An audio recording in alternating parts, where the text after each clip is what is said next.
Call to order the committee of the whole meeting of the Board of Education at 6 o'clock on Monday, May 10th, 2021 at the Community Professional Development.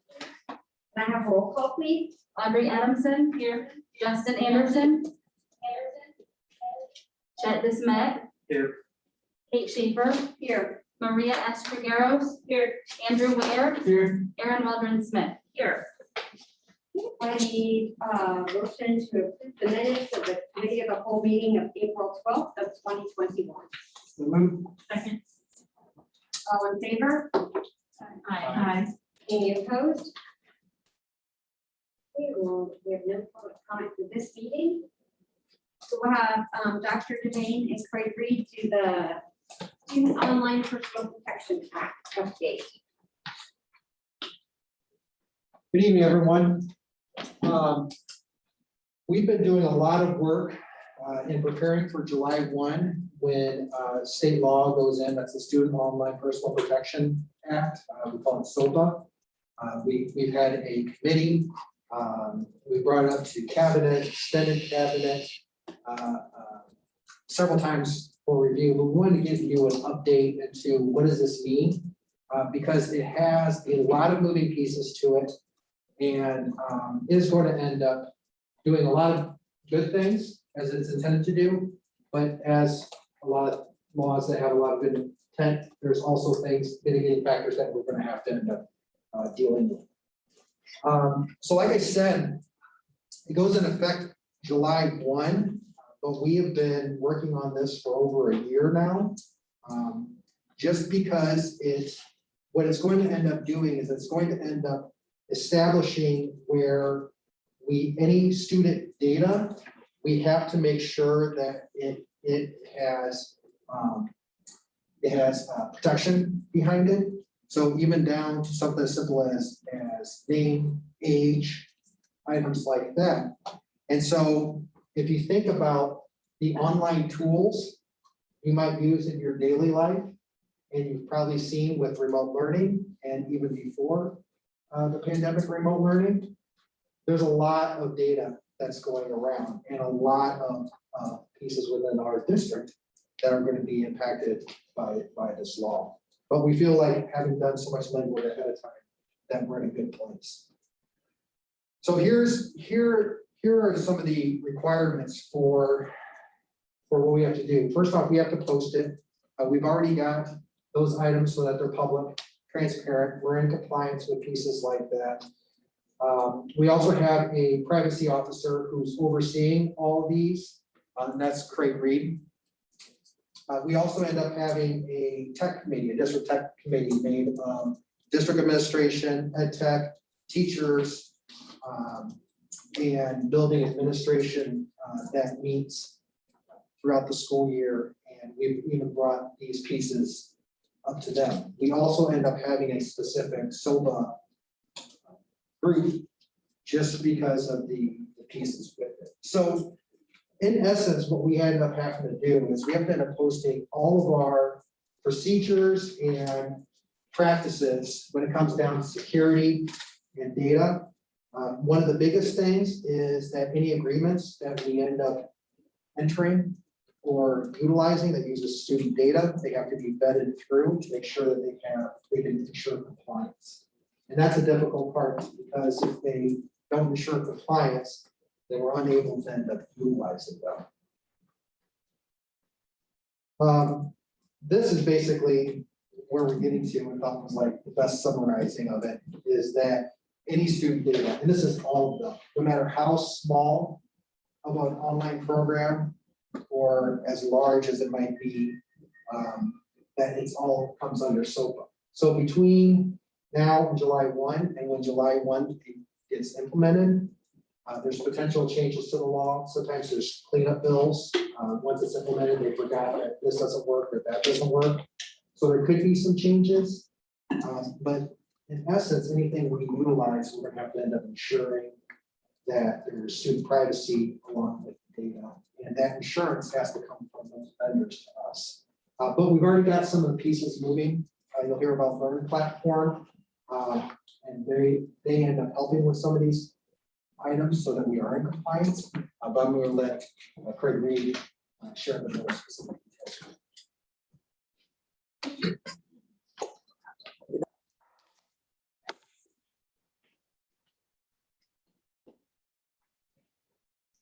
Yeah, so SAPA is really just an iteration of a previous law, lots of laws recently that's redefined into this. I'm sure it had something to do with some legal action that was taken against some firm. I'm not really sure which one, but it has kind of defined itself as different, defining what a breach is, defining what covered information is, and defining what an operator is. And you'll find these terms are directly related to the board policy 7:345, which was adopted by our district, I think, in the winter this year. Another thing that it does that it didn't do previously is it defines parental rights. So now parents have the right to inspect, review, request, and monitor any PII, personal information, that we send to our providers, to our operators. And we also have the right to have that stuff redacted or retracted completely and not even published, which could cause some problems for things like, think about math assessments or compass or instructional systems. Essentially, that means those students can't participate in those things. The LTC, the Learning Technology Center, I don't know if you've heard of them. If you haven't, big talk to them. When this thing first came out as a hospital, I can tell you that almost every Illinois technology director was freaking out a little bit, me included. It just so happened that when it came out at the height of it, we also had a pandemic, so it kind of got pushed to the back burner. Although we kept waiting for Illinois to say that it was going to get pushed back, and they never did. So it is still effective July 1. So in the midst of all of that, still trying to navigate what this requirement is was pretty tough. So the LTC came forward and they did amazing legwork for this thing. They basically really made what I thought would be a 2 or 3 person job into a single person job in their work.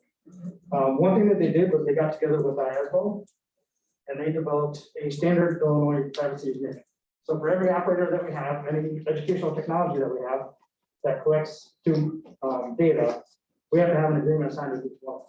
Our district has about 2,500 separate applications. Now, not all of them have privacy or personal data being sent up, but we don't know until we investigate each and every one. So that was the task that we had at hand. I have a link to this, and I won't go into it in any detail. You can take a look, but just note that this agreement ties directly to 7:45, almost to a T. So that's why we were able to adopt it for all of Illinois. One thing that the agreement does do that helps us out a lot is it provides what's called Exhibit E. So we have to have this agreement signed with every provider that collects student personal data. But, and sorry to make it easy here, but we go to Exhibit E. So if the Moline-Coal Valley School District enters into an agreement with, say, Skyward, and Skyward signs this entire thing, and also signs Exhibit E, which I'm getting to. Once the Moline-Coal Valley School District publishes this as the originating contractor, then any other school district in Illinois can subscribe to it, so we can piggyback off of it. So the LTC has kind of developed this consortium, or made us a part of this consortium of a bunch of contracts. And we wanted to subscribe to something. If it's already been signed by another school district, we simply go in, we sign Exhibit E, and we're done. We don't have to go back and forth to try to get this signed, or even go through legal counsel. So that was huge, and really a big reason why we're able to kind of skate through this this requirement. They also have, just to give you an example of some of the contracts that we've already signed and uploaded, they pay for us to be a part of this alliance. Every state has a Student Data Privacy Alliance, and they pay for all Illinois school districts to be a part of this this group. And so these are the, and some of these are duplicated out a lot, but these are some of the agreements that we've already signed and published. So again, if we are an originating subscriber to a policy, then anybody can come in and piggyback off of us. It's called mutual clause, or we can in turn grab their exhibit and upload this, and we're compliant. This kind of means that one satisfaction aspect requirement that Matt talked about, and having to post all those agreements. So I can't imagine what our website would look like with all of those agreements in a table format, it'd probably be about 26 pages long. So they make it a lot easier. As far as our impacts, CV 40, we're hoping it's not much. The biggest impact is going to be that teachers have always been able to download and install and use any application they wanted to because they're teachers and they know what they need for their classrooms. So I think the biggest impact is going to be the wait time between what they want to use and getting this agreement signed. So we have to come up with some kind of workflow for this thing. We're going to have to essentially turn off the ability for teachers to go use these services and just have teachers request somehow. And we're going to use, I'll show you the platform in a second, but request those applications so that we can ensure that the agreement is signed. It's possible, we haven't seen it yet, but it's possible that an operator just simply won't sign it or refuses to sign it. And in that case, it's not compliant. We're going to have to get rid of it. We're not going to be able to use it. And so that communication is going to have to be made very clearly to district personnel anytime we're looking at educational technology. So are we ready? I would say, yeah, we are. I think we're in pretty good shape. I work with a lot of school districts through the LTC. We all kind of copied what they've done, followed their lead. And I think certainly we can say that we're compliant. Not every one of our agreements are going to be signed by July 1. That's a monumental task, but we have gone through most of our state agreements. We've designated a privacy officer. We've communicated something to our county and administrators. As Matt said, we created a committee of teachers to help us with the workflow and procedures. We had meetings specifically with our own legal counsel as well as IASBO and the LTC. We started collecting those agreements. We have our we have our account with the SBPC. That's that database that I showed you. We've created our website, and we've also partnered with Learn Platform. And just take a second to talk about Learn Platform. This is a paid partnership and it's separate than the organization that I just showed you. We partnered with Learn Platform because this is where we can publish all of our contracts. So anybody in the community as per the requirement can come in here and they can see, I've been using Huddle. It's just one I've been using. So they can see that Huddle is one that we use. They click on Huddle, or anybody can click on Huddle. And right from here, Learn Platform automatically collects their privacy policy as well as their terms of service. And then all I have to do, what we have to do as a district is upload our originating contract or our subscribing contract with both. And I just tend to do that because it's easy enough to upload 2 files versus one. And you can see the status is approved for use and it's SOPA compliant. So this is going to be our workflow. Teachers are essentially going to sign into Learn Platform. They're going to try to find an application. If it's there and it says SOPA compliant, they're good to go. If it's not there, they can request it, answer 2 questions. That comes back to the EdTech team. We'll try to get the agreement. I can't say how long that's going to take. Hopefully, it's just a matter of days. But once we have the agreement signed, we put it out there for teachers and then they can use it. So we'll get back to the impact. It's not going to be as quick as what it was, but we're hoping that it's going to be a quick turnaround. That's our goal. And then, as I said, we do have a website created, which is another one of the requirements. And I used a lot of resources from the LTC because they've done so much legwork. It's really good stuff. A quick video here. And we have specific requirements we have to meet. I just labeled the requirements on the website. And you say, this is the big one. This is the one that scared a lot of districts, number 6. But again, using Learn Platform, it makes it super easy. So we just have to click on there. Anybody that's auditing us just has to click there. And they can see all the different agreements that we, or I'm sorry, services that we use and what's compliant. So as I said, I think we have a lot of the legwork done. It's just a matter of continuing to collect those agreements and build our database. As far as our next steps, we've already sent one communication out to all of our staff, just describing what SOPA is. The next step, Shannon Hardy is going to create a screencast for us, teaching teachers how to log into it and request. And then it's just kind of working with our principals to have the principals remind their staff that, you know, if we're looking at any new service, any new pilot, we should always start with the agreement, because if we can't have the agreement signed, we can't use the application. So that's really just communication in anyway. I would like to continue to meet with our SOPA committee. They're a great group. I'd like to grow that a little bit for next year, and just maybe quarterly look at what's new with the law, what have we had for requests, what have we denied, and then looking at that request workflow, getting feedback on if that's working for us, and if we need to tweak that. So this is our SAPA committee, the members there, a great group. They were very instrumental in this whole thing. That's all we have. Any questions? I have a question. Yeah.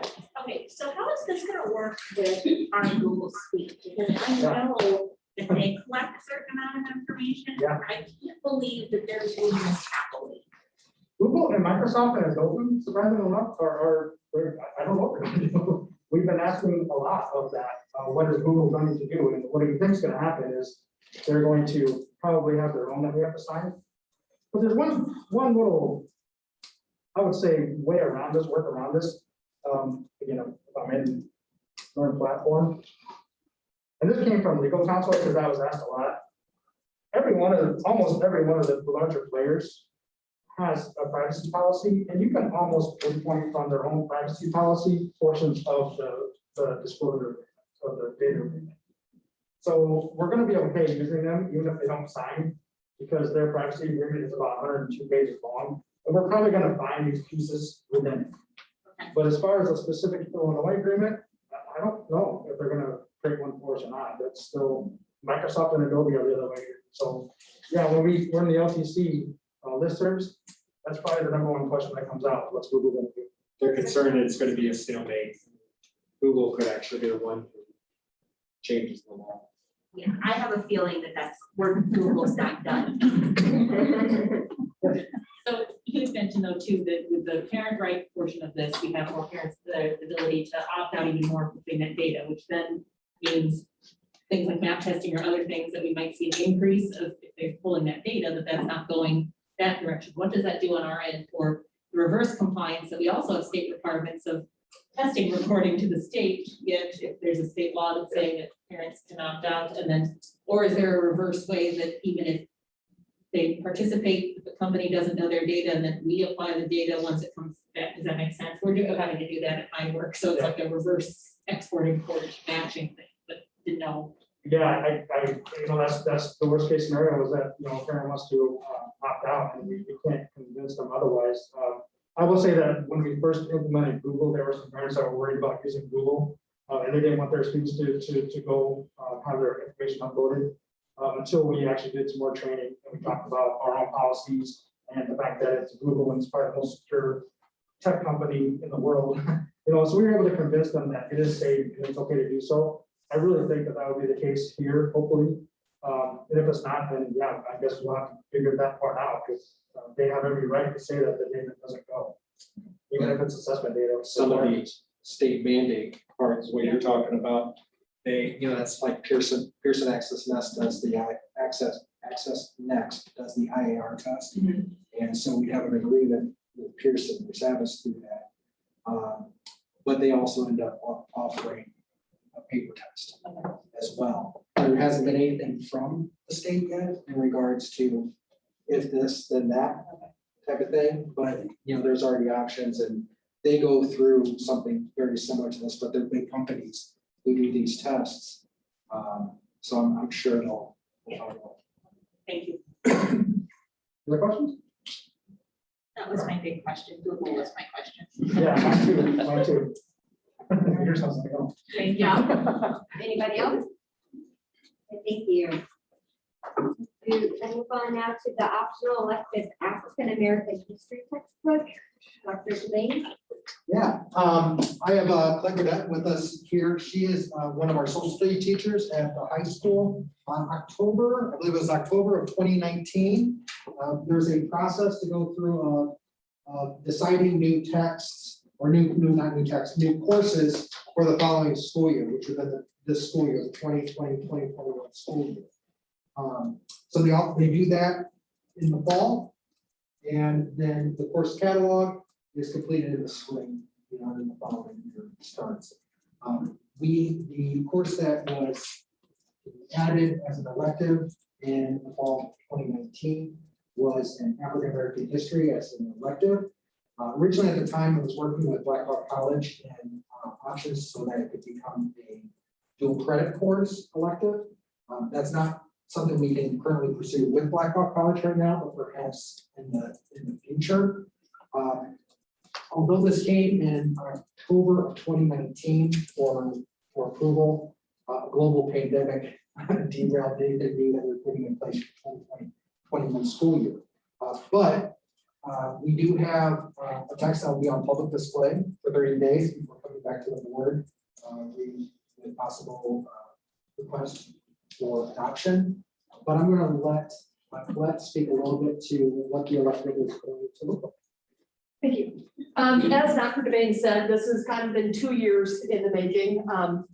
When I think in October finally officially came to the board after about 6 months at the high school level of talking with the social studies department, our administration, on what the course would be like and so forth. Just kind of general comments on the course.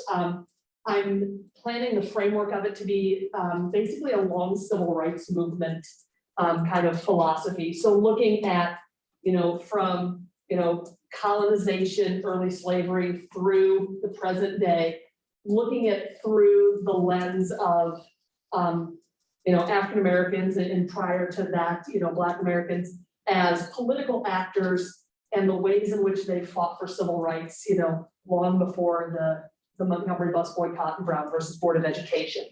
For our textbook, there are not a ton of textbooks on African American history. However, this one is generally regarded as kind of the gold standard for what there is. It's the book that's recommended by the entire state of Texas, if their state board of ed for schools, because it's also an elective there, so not all schools have African American history, but those that do. This is one of the few textbooks that's on the recommended list for the entire state. The lead author, Darlene Clark-Hine, is probably the preeminent scholar on African American women's history. She was a professor at Northwestern. The Organization of American Historians has a yearly award in her honor, which is kind of a big deal considering she's still alive. Normally you don't name those awards, until people have passed on. So she's, not just a preeminent African American historian, but adds in African American women's history, just women's history in general. So I'm happy to answer any questions you would have about the class or the textbook. This would be an upper elective, like juniors and seniors? Yes. Okay. Can you tell me if it parallels any of the other things that are going on in the States, even against it or across a different culture? I'm not quite sure what you're asking. So if there's an event happening, does it also like reference what else might be happening to other cultures at the same time? Not necessarily, no. Since it is African American history, it wouldn't be, completely tunnel vision, but it's a semester course. And to be quite honest, to go from, slavery through modern times, I don't know, that's already a pretty ambitious scale to take on. It would be pretty impossible to make it multicultural in nature. History of the local culture, I think, Carlin? Well, good history is. What is it in terms of, so is this going to be just one section that's offered, so a cap of how many students can take it? That I'm not entirely certain. It's going to depend, I think, on course requests and selection. And the high school was still scheduled as a campus and all those graduation requirements. Student questions. So because students have schedules are set for next year, but this is being offered next year, is this something where people have already selected this for next fall, or is it that then there might be scheduled changes based off of interest in this? Schedule changes based off of interest. in this. Okay, fabulous. Thank you. Anybody else? Thank you for taking this on. And adding this to our curriculum. Well, like Dr. Devane said, it's been a few years in the making. And it was kind of something that I had been pushing for because in spring of 2019, I finished the coursework for my master's. I had to finish my master's paper then the year after that, but all my courses were done. And I had taken a lot of courses with an African history, African American history focus. And it was just something I was hoping that we could offer as an elective. That's awesome. Great. Anything else? Great. All updates Hot and cold. Okay, it's the right. All there, popping up there. when it's our turn. We can bring it up when it's your turn. So you don't have to stand it. I mean, I don't care. No problem. I would like to see that. Okay. Yeah. These are Thank you. better.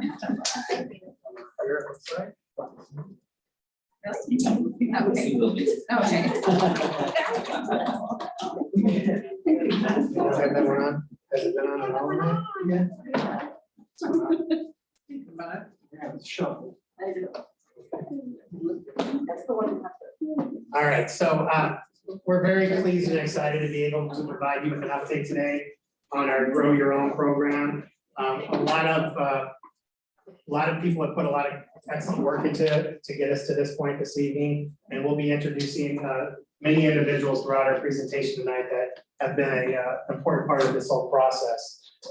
What we know, obviously, is that we are in the midst of a teacher shortage, and that teacher shortage is impacting districts in different ways. And in particular, for what it means to us is we've seen a decrease in the number of candidates over the last 10 years. And within, to make that even more complex, within that decrease in numbers, we also have seen a decrease in diversity within that pool of candidates, in particular, male minorities. We also know that we have students who have been identified as academically talented students choosing different careers, something different than teaching. So this is one of our steps that we would like to see in place and are putting in place to help address this and control what we know we can control within our own district. The purpose of this program is obviously to identify, train, and nurture our high school students who are interested in becoming teachers. We want to start that journey for them with us. We also want to create a curricular experience for them to foster that love for teaching. A lot of us that have been in this for quite a while, we may not have had the chance to be in front of a class or experience what goes on in the classroom other than our own experiences as a student until we decided that we were going to be an education major. So we want to plant that seed, if you will, early and provide them with an early experience for them. And of course, we want to recruit more minority teachers to the teaching profession. That's important to us. We want our teacher population to be more representative of what our student population is. And we also then, of course, want to create a pipeline. You know, we see it as a huge advantage for us who are going to be hiring these individuals. We have some known commodities. You know, we've been working with these students all the way through. So we see a huge advantage for us in that area as well. So just to kind of give you an idea of where this all started, we started back with discussions about creating a vision. This the list of individuals on this slide is what we would call our internal team. You're going to be introduced. This has obviously expanded quite a bit since this point, but this is where it started. And we actually started talking about this last spring. In fact, I think I might have sent my first Zoom invite to this group back then. Little did I know that that would be the first of many to come. So we started meeting virtually in our living rooms and at our dining room tables last spring. The focus was just on that, creating what the vision was, what we wanted this to look like. That's the question we asked, what do we want this to look like? So and then as a result of that, we started talking about what would be the barriers for a student who wants to be a teacher. And we talked about those at great length, and we started brainstorming solutions as to how do we break those barriers down so we can get these students interested in teaching and provide them with a clear path to that and help them in any way we can. So then, of course, that led to talking about what would be some potential incentives for these students. If they come along with us on this journey, what can we provide to them? What can we offer them? And again, kind of clearing that way for them. So then we started talking about targeting particular community partners and starting with certain community partners. And many of those are here this evening, and Mr. Ryerson will be introducing those individuals here shortly.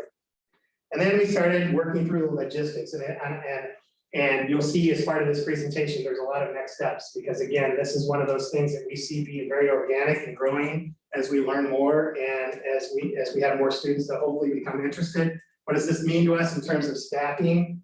What does it mean to us in terms of funding? And then also potential, you know, as we talked earlier about potential incentives for students, we see those always evolving and changing as the needs of our program changes and the needs of our students change. And then, of course, we talked about what does the curriculum and course sequence look like for our students that we're going to, start them in and get them kind of hooked into hopefully becoming, developing a love for teaching. So I'll turn things over to Mr. Ryerson, who will talk a little bit more about the program benefits.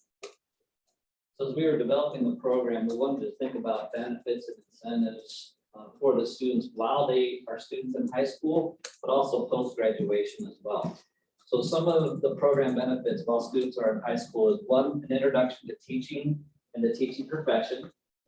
2, field trips. We're going to get these students out to schools. We're going to get them field experiences in the classroom as they're taking these courses. Experience the classroom as they become acquainted with teachers and teaching on a personal level, again, including those live classroom settings. Teaching experience before college, meaningful, creative, hands-on learning activities, and I'll be introducing a lot of people tonight, but along the way, one of our partners with the Two Rivers YMCA is also giving those students job opportunities along the way to be able to earn some money as well.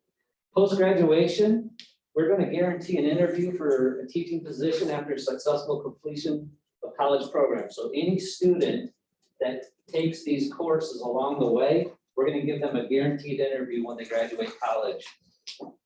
We're going to give them a guaranteed interview for any paraprofessional opening for which one is qualified. The paraprofessional examination, we're going to give that to students their senior year. They can take that examination. They cannot be a paraprofessional until they turn age 19. But the ROE is going to come out. We're going to partner with the ROE to take that paraprofessional examination. We're going to pay for it while they're seniors. And then when they're 19 years old, they can move into that paraprofessional role as well. Guaranteed student teacher practicum placement in the district based upon availability. And then we're also going to pay application fees to Blackhawk College in Western Illinois University for our students as well. I'll be introducing those partners here shortly. So before we get into the course sequence, can I have Becky and Lene come up? I think I'd like to introduce Becky Meneses and Lene Harding, who are going to be teaching our first 2 courses. I think we can give them a round of applause.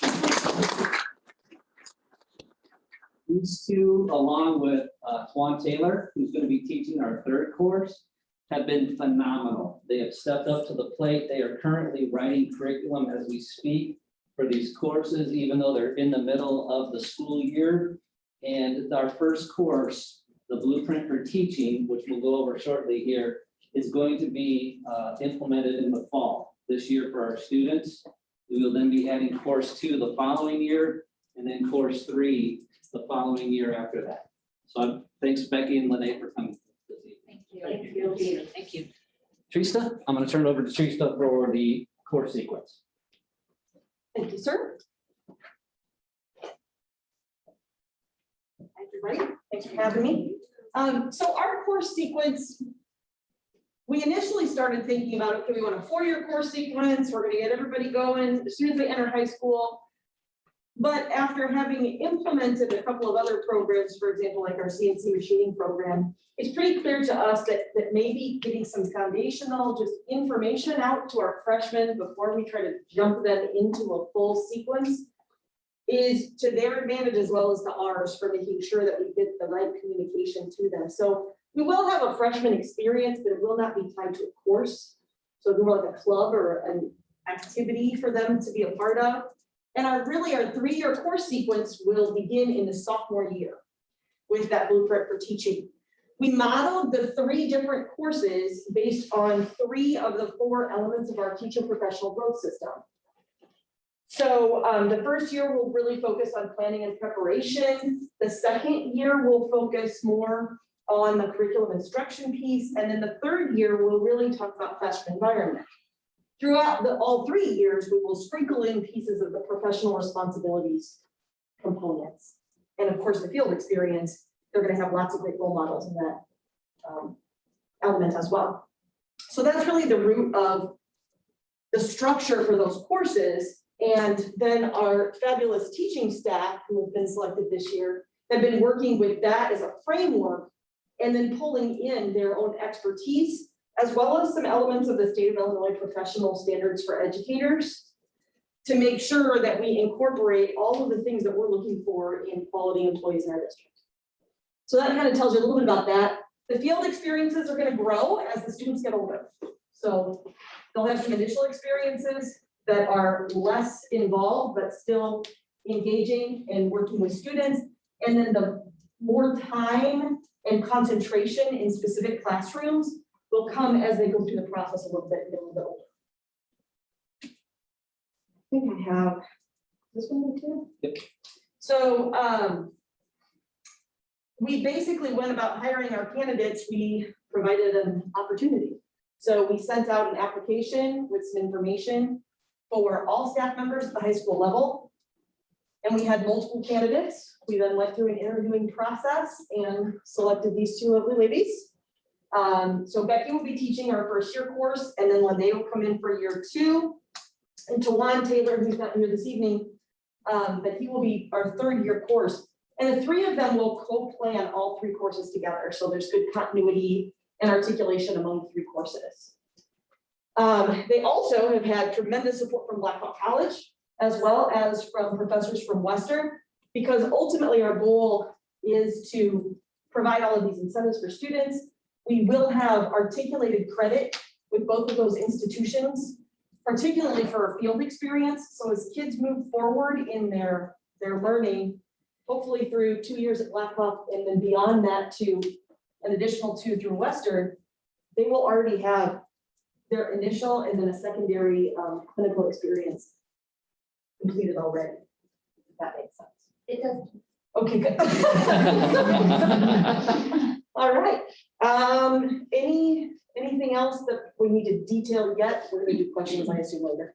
Okay. So I want to introduce, we have guests with us this evening who, and I cannot reiterate enough how wonderful Western Illinois, Blackhawk College, and the YMCA have been to work with.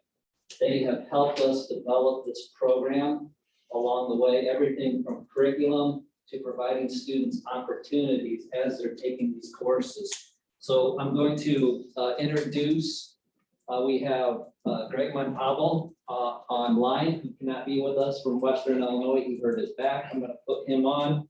We have Richard Bush and Jody Becker from Blackhawk College and Jeff Cornelius as well from the YMCA. So I'm going to start with Richard and Jody. If you come up, introduce yourself, your role, and talk a little bit about your role within this program. Good evening. I'm Richard Bush. I'm the Dean for Career Programs. And she's hiding behind me. This is the brains of the outfit with respect to the Grow Your Own. She spent a tremendous amount of time with your excellent instructors to help bring life to this camp and to work with Western to help make those connections real for the future students. So I'm going to let her speak on that. Good. So the 4 of us have been working together to, we initially worked with Moline to create course learning objectives and course descriptions. And then my goal was to make sure that the articulation piece is going to happen so that we will take the work that they did in high school and articulate credit to Blackhawk. And then if they transfer from Blackhawk to Western, that will transfer on. And so we work together with Western to look at their syllabi and create that pathway for students. And we're continuing to work on curriculum together. And it's lots of fun as teachers to be able to do that. So it's been fun, actually. Greg, are you online? Yeah, I'm here. Greg, can you introduce yourself and talk a little bit about Western and your role with this program, please?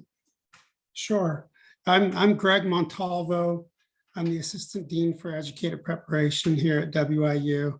I think I know a couple of the administrators who are in the meeting there today.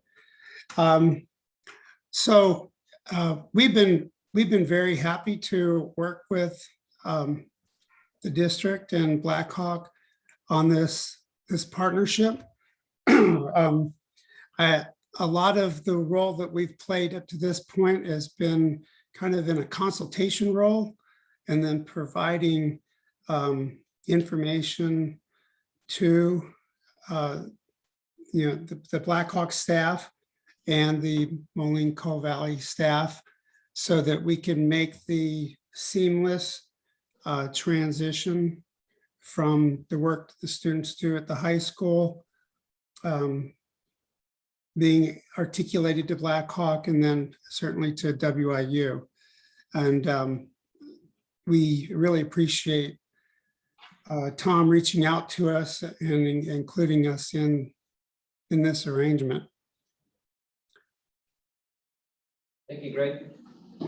And finally, I'd like to introduce Jeff Cornelius from Two Rivers YMCA. Jeff, you want to talk a little bit about your role and what you're going to help provide with for our students in the future here? Absolutely. Two Rivers Y is thrilled to be a part of this program.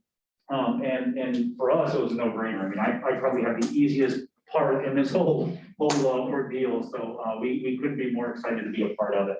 Our collaborations with the school district have been around for decades.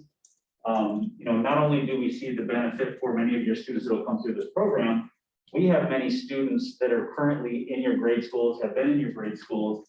They go to Y programs, they go on to be camp counselors, before and after school assistants, and then on to become teachers themselves. And if we can keep them here at home, that's wonderful from our perspective. Many of our camps will focus on STEM and STEAM activities. Mr. Ryerson and I and Mr. Henderson down at Butterworth are currently working on the summer enrichment initiative, which will include summer reading programs that go along with enrichment and camp activities. So that is what the Y will bring to the table. We're looking forward to working with some of your best and brightest, and we'll do everything that we can to help provide that pipeline, some of that early teaching experience through fun, camp, and after-school activities to bring them into the program.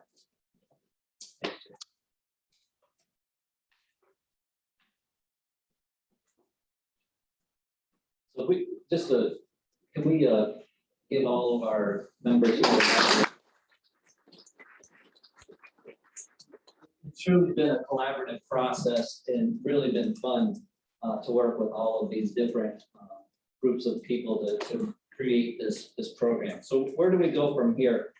Currently, we want to try to recruit additional students. We have 15 students signed up for the first course next year, which is really good, but we want to continue to recruit other students to get signed up for that first level course. We're going to continue to develop our field work experiences for students. We need to go out and recruit cooperating fieldwork teachers. So we're going to recruit some of our veteran staff that are out there to be able to allow these students to come into the classroom and do those observations and meet with them. We're going to continue to explore incentives for students and participating staff, finish up our curriculum writing, and then again solidify that college articulated credit. So when our students take those 3 years of courses, they're going to go off and they're going to have that credit for that introductory course, as well as 2 field experiences courses. So questions, opening up questions to the entire group here. I have questions. We all have questions, I think. I'm gonna jump in real quick. So I have a couple of them. And I guess the one I was thinking is, how early are you going to attempt to identify students that might want to go that pathway? I'm thinking, are you going to go to a middle school situation and have those teachers kind of go, hey, but I see this person as a good fit in the program? So one of the things we're looking at doing is expanding to the middle schools to have some sort of an after school future teachers club. I know the Lights On for Learning program at Wilson is developing such a program now. It would be more of a club setting for those students after school. And in fact, we're meeting with Greg, who's online still with Western, to talk about what that could look like, so that we're reaching those students even earlier before they become, before they even move into the high school role. I would add too that Adrian Ritchie has been working with, in our building, with the Minority Leaders of Tomorrow group, as well as his VCAP group. And he is working with some of the middle school instructors that also have an interest in that area too. So I believe they're building some momentum with those groups as well. And Adrian has a particular interest for a variety of reasons, but he really would love to see many of his students to encourage them to go into education and to pursue that. So that's another avenue, again, through word of mouth, but also clubs and activities. And then, of course, as we reach down into the middle schools to talk about high school curricular options, this would be one of those pathways that students could learn more about to help them achieve those goals as well. Yeah. So I know it's in hopes to encourage minorities, but it would not be an exclusive situation. So it's going to be an open, whoever's great. All kids interested in teaching. Okay. Yep. Oh, somebody else. First of all, I think it's just wonderful how everything's laid out. Just super excited to see where this goes. Wondering about students that might enter or not realize they want to do this and don't get in on the sequence initially or join our district later. Are there going to be opportunities to maybe have some modified approach for those students who are allowed to participate in this part of it? 100%. Okay. One of the probably foundational pieces that we had from the very beginning of this whole attempt was to ensure that we didn't add any more barriers for kids to be successful in the program. And that would be a huge barrier. If we said, sorry, you didn't get the first year done, you can never join it all again. That's going to eliminate so many kids that would have that opportunity. So for sure. In fact, this first year, though the Blueprint for Teaching course is targeting 10th graders, we are not going to be exclusive and ever say, if you're a senior and you want to take that class, we're not going to say no. In fact, we're the same district incentives for a senior who wants to take that first level course next year, since they're not going to be able to do all three. We're still going to provide those incentives from the district for those students that take just the one course next year, or maybe they're juniors and they're only going to get two. We're still going to give those students those incentives. Where it gets tricky is that articulated credit piece with all the hours and observation hours. So I think it's also too about the waiving fees and stuff, and I think challenge out there everybody is it would be wonderful to form some other additional scholarships or other things that are out there for students that we know return to it. So it'd be great if we could see that maybe to reduce any other financial barriers for people going into the field. But this is wonderful. So thank you. I have a question. So this will be an elective. So how will that work? Like if you're like in band or choir, then you have to choose between. So is that going to be a barrier for people? Well, yeah, that'll be a barrier for some kids, but just like any other elective sequence, you're going to have to make choices because we have a finite number of periods that we can offer courses and we have to meet graduation requirements. So yes, I anticipate that will be a dilemma for some students. Particularly in their sophomore year. By the time they're juniors, it frees up a little bit. A little more. But sophomore year is a tricky one because they got to get driver's ed in there too. So I do want to say though, as someone who went K through 12 through the system, like this is why I'm a teacher. I'm here because of Moline teachers, and I could cry about this program. Like the idea that our students are going to get mentored by Moline teachers and then want to come back and teach here, like this is just awesome. Because it like fills me with all sorts of happy. This is awesome. thank you. We're pretty happy about it too. Very excited to see what comes of it. Anyone else? Thank you so much. And next we have it, the review and close out of our page goals.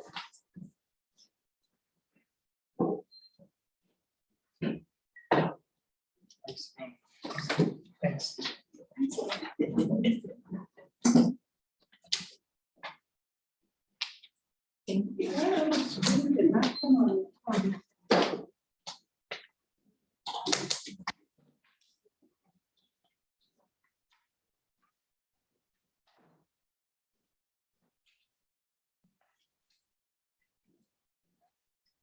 Maybe. You do have a copy of the goals at your spots as well, because the print is fine.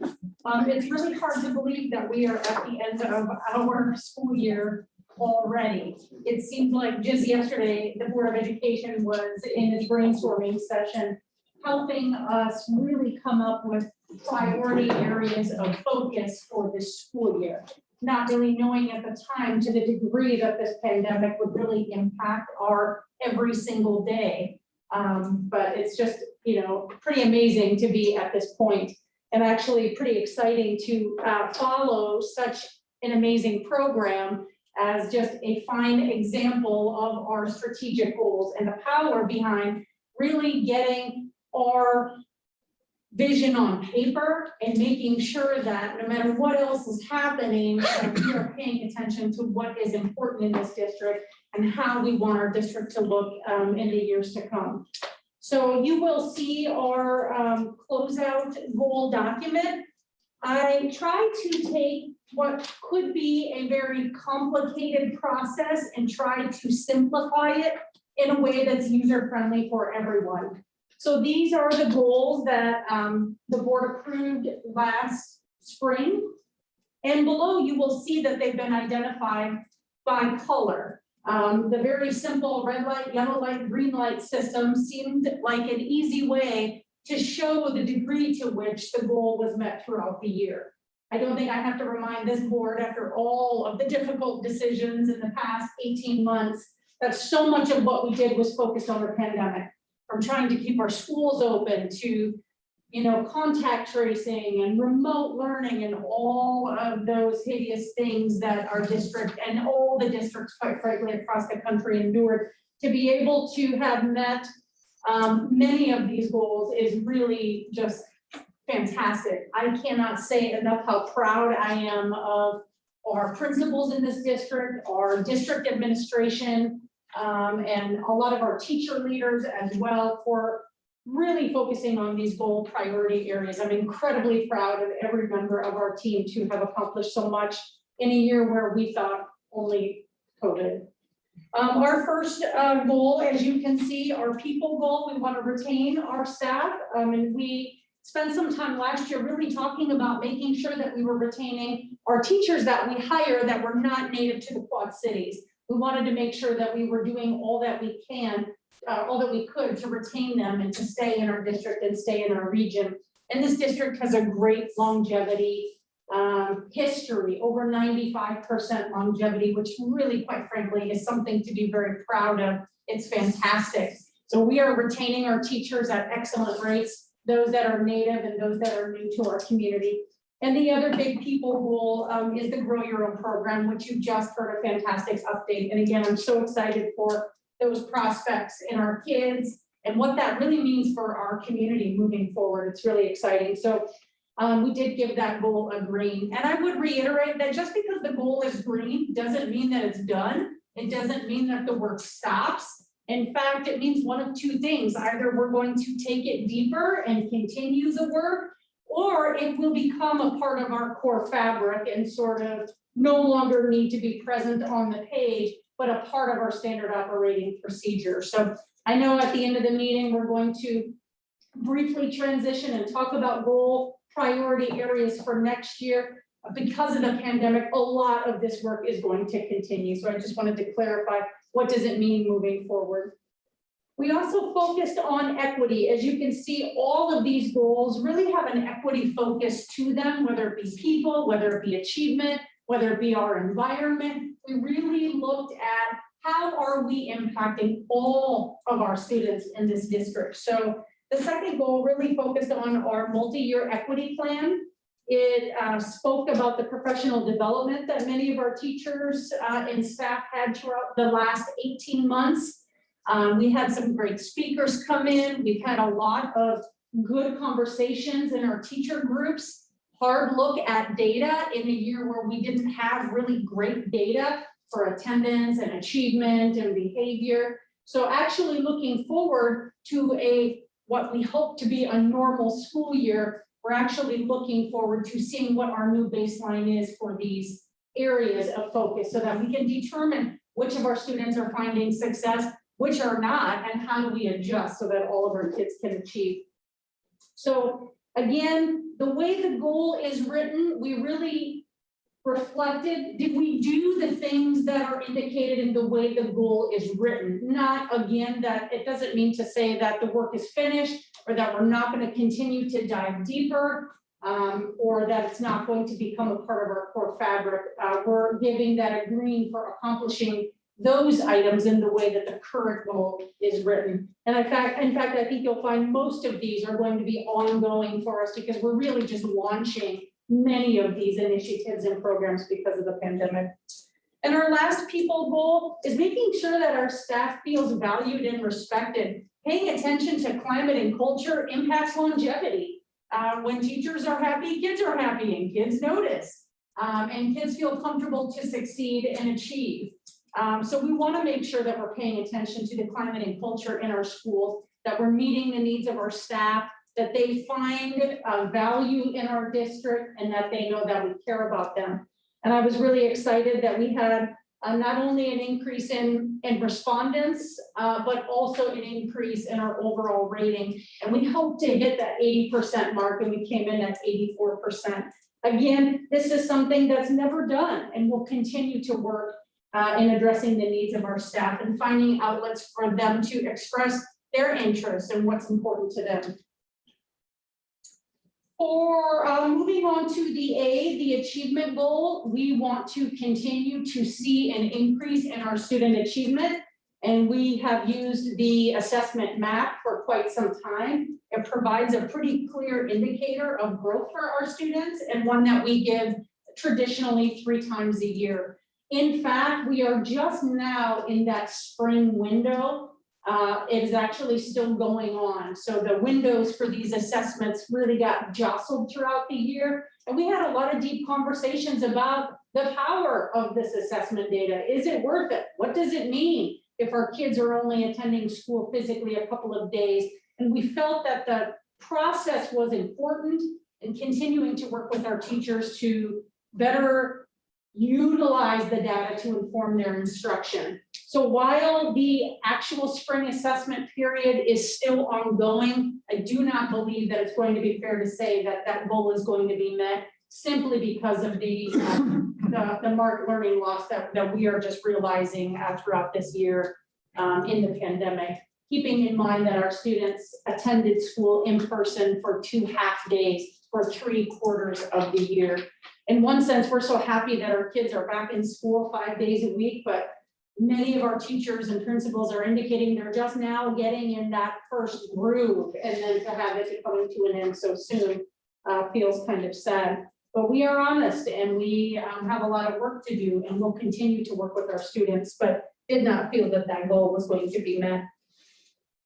Second goal regarding achievement is really focusing on our giftedness. We have really dug deep into this goal to determine how are we meeting the needs of our students across the board. Not only our students that are struggling and our students that just meet the standard, but what are we doing to really challenge our kids that are performing above grade level? We spent some good time on this, but this work is not done. You'll see that this goal was marked as a yellow. This work is not done. We are in the process of piloting our new assessment called the Naglieri. I believe we had a presentation of that earlier in the year. And the goal is to be able to get into an annual practice of assessing all 3rd graders in the beginning of the year. It is nonverbal, so it really takes away language barriers that our kids would have. As you know, our family speaks 60 or so different languages in this district. And finding an assessment that breaks through those types of barriers allows us to find the talent in our kids and find those students that are setting themselves apart from their peers so that we can make sure that we are challenging them in the proper way. So we're just now giving that first round of assessment, and we wanted to kind of scale up these first couple of years so that we're not sending students on to middle school without having this information. So this goal is definitely yellow. It is ongoing. But actually, the secondary level has really done some great work in scheduling for students we wanted to make sure that the demographics in our gifted programs are really reflective of our enrollment.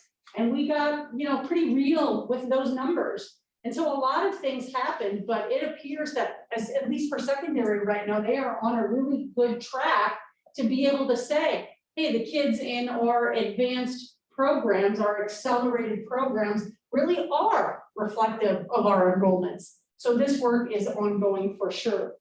We're gonna have a lot of dedication to staff professional development. We're looking at a cohort of teachers to get some specified training so that they can gain strategies and skills to know how to extend and enrich concepts for kids. So there are a lot of moving parts still, and the talent development program at the elementary school will be a product of the gifted assessment. Once we get used to giving it and get used to understanding the data, we'll make sure that students receive specific differentiated instruction and coaching to make sure that they're ready to get on that track in middle school to be able to take an honors course and be successful. So we're still really in the development phase there, but great launch to that work this year, but definitely gave that one a yellow. The multi-year plan to align and implement a comprehensive career pathway program. We met a number of initiatives here in a beginning phase, so to speak, but this goal you will also find is still a yellow. The work is ongoing. Some of the pieces were complete. We were able to give an assessment to our secondary students in middle school and high school, and actually learned some pretty interesting things, not only the careers in which they feel they're currently interested in, but understanding that they're not necessarily making the connection with the courses they need to take to match the career that they say that they want. So that was great evidence in our work ahead of us to be able to make sure that we're providing students with more defined program opportunities so that they're better skilled and equipped to make those choices. We've got some great work in terms of our apprenticeships, and it was fantastic to be a part of that first signing day this spring, and we're excited to be able to expand that in other areas as well. So that goal is a yellow. We're going to continue on that track, continuing on with that very important work this fall. Community, we really started working on this goal. We want to make sure that we're listening to our parents, getting feedback from them to make sure that we have the right vision and mission for our district. And it helps us know what kind of goals the community wants our district to have. So this work was started, it was not complete. I was able to participate in a parent meeting of most of our schools and collect some initial focus group data. But because of many barriers this year, this work will continue on this fall as well. Stakeholder communication, the pandemic has really taught us that communication is one of the most important functions of our district. Making sure that our teachers and our staff and our families have the information that they need when they need it. And so this is something that is never done. This is something that we can never say we're perfect at, but we did a lot of things to meet the goal as it was written, from implementing new strategies and new tools to better communicate with our families. So that goal received a green. Parent partnerships, this work is ongoing as we establish more parent mentor programs in our elementary schools. It's an incredibly efficient program, but as it is written, we were able to provide them some unique special opportunities to learn. We had a number of tech nights, and we had a lot of ways that we engaged our parents as they became the teachers in remote learning. So a number of offerings were available. And actually, we complain about Zoom a lot as our world has been consumed by it, but we have had a lot of engagement from families that we might not have otherwise had they been required to participate in person, whether it be transportation barriers, job, childcare. We were able to engage with so many of our families. I mean, getting 100 people to a virtual community conversation rather than maybe 15 or so that were able to participate in person last year So in the future, I see maybe a blend of those things so that, you know, we can catch all of our families, not just those that are able to come, but that was actually a pleasant surprise. Moving on to environment, I cannot say enough for many members that are here tonight, our team focusing on social emotional learning. Being able to implement the screener of Panorama has been eye-opening, to say the least. The information that we are learning out of the gates is mind-blowing, quite frankly. And our staff's willingness to scale up the grades at a more rapid rate than what we had originally intended is also really exciting.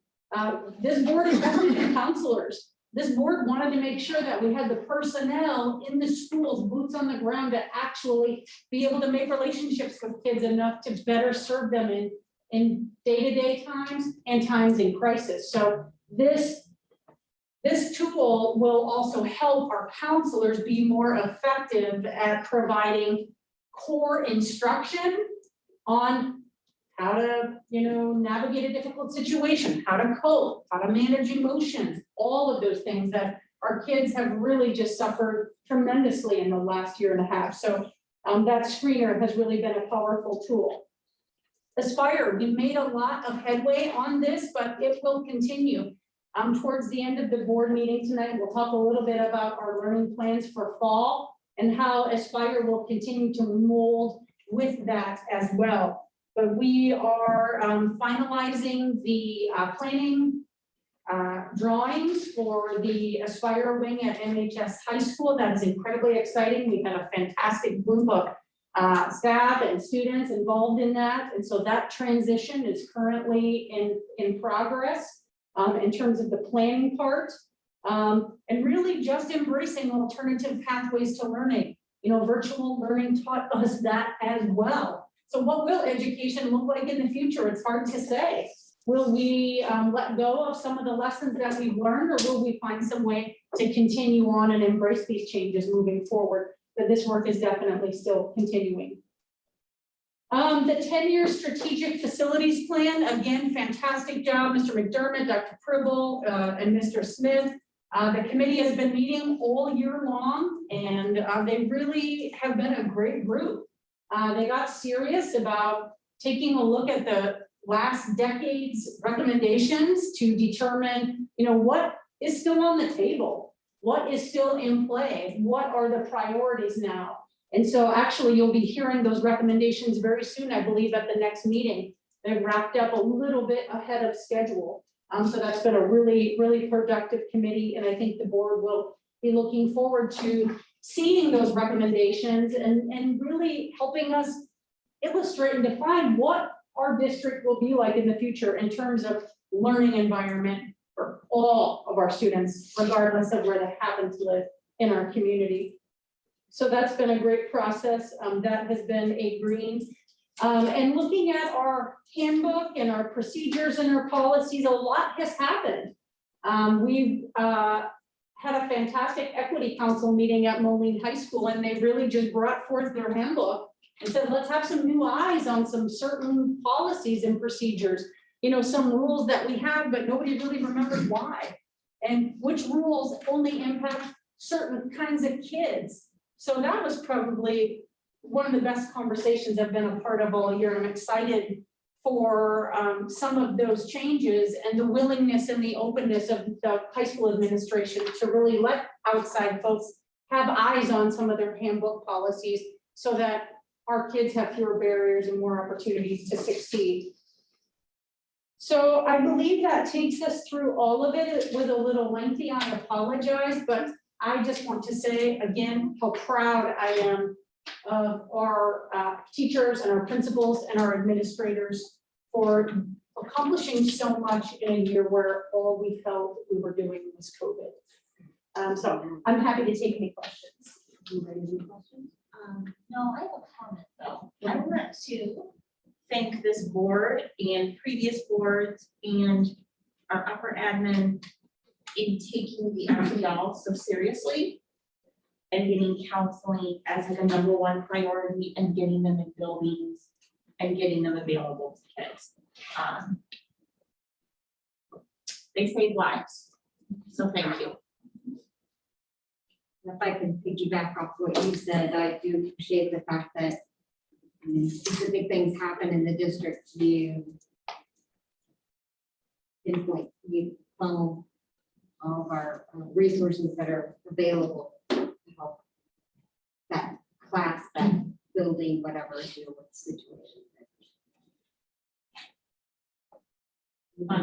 I would just say that overall, it's really wise. I appreciate the detail and that of being able to look at all the things and really see what we've done, where we need to go, and I think that will help when we do our planning later this evening of having this groundwork and such detail about what are the things that we have kind of gotten there on versus what we don't, so that way it can help us be a little bit more laser focused, I think, in our approach and looking at future goals. So thank you for that.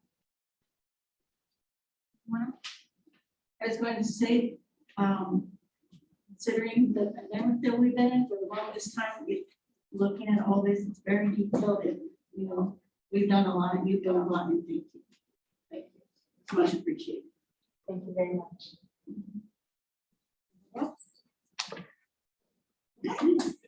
With that, I need a motion to adjourn. Someone second. All in favor? Aye. Any opposed? And how long do you want to take a break up? For any, like 2 minutes? I just need to go.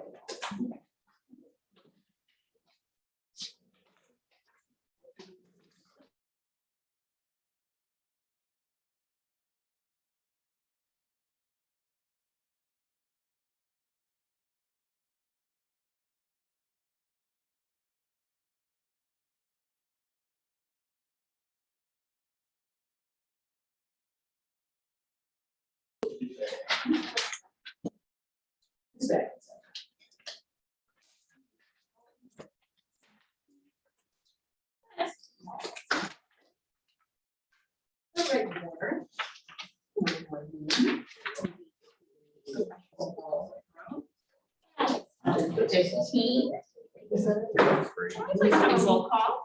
Audrey Adamson, Here. Justin Anderson, Chet DeSmet, Kate Schaefer, here, Maria S. Trigueros, here, Andrew Laird, here, Aaron Waldron Smith. Here. Oh, please stand up.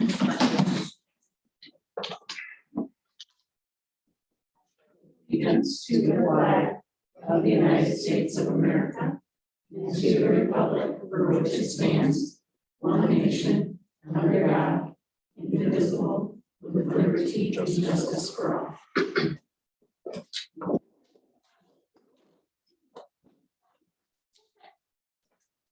So our first item on the agenda is approval of minutes. Let's have a motion, please.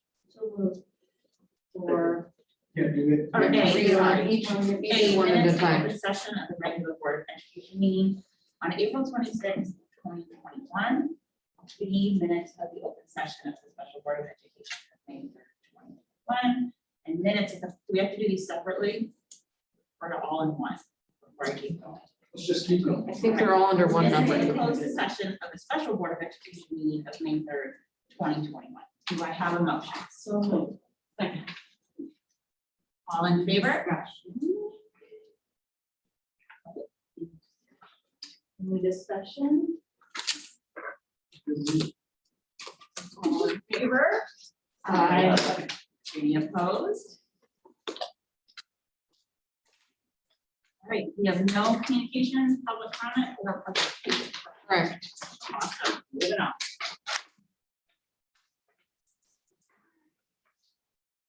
We do have an amendment for the consent agenda.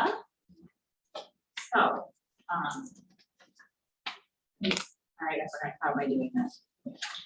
Tell them what's being told and then read the first recommended motion. And then we'll vote on it and then you read the second. Item G1 is being pulled to be considered separately as there is a conflict. So the recommended motion is the Board of Education approve the actions contained in the consent agenda A through F, G2 through 7, H through O as listed. I need a motion to approve. So moved. Second. Roll call. Chet DeSmet, Schaefer. Aye. Maria Estragaros. Aye. Andrew Ware. Aye. Audrey Adamson. Aye. Aaron Walden Smith. Aye. Opposed? The recommendation motion is that the Board of Education approve the actions contained in consent agenda G1 as presented. I need a motion to approve. So we, Second. Roll call, please. Kate Schaefer. Aye. Maria Estragaros. Aye. Andrew Ware. Same. Audrey Adamson. aye. Chet Smith. Aye. Aaron Walden Smith. Aye. Any opposed? Your approval of graduation requirement reduction. Question before? We'll make the motion and then ask for discussion. The recommendation motion is that the Board of Education approve the adjustment of the Moline-Coal Valley School District graduation requirements for the class of 2021 to correspond with the minimum requirements from the Illinois State Board of Education, which would temporarily amend existing graduation requirements in the following areas. Okay. 1, reduce local requirements of additional security social studies created by 2 semesters from 3 years to 2 years, maintaining minimum requirements for American history, government, and world studies. 2, reduce local requirements of passing 3.5 credits of physical education to taking 3.5 credits of physical education.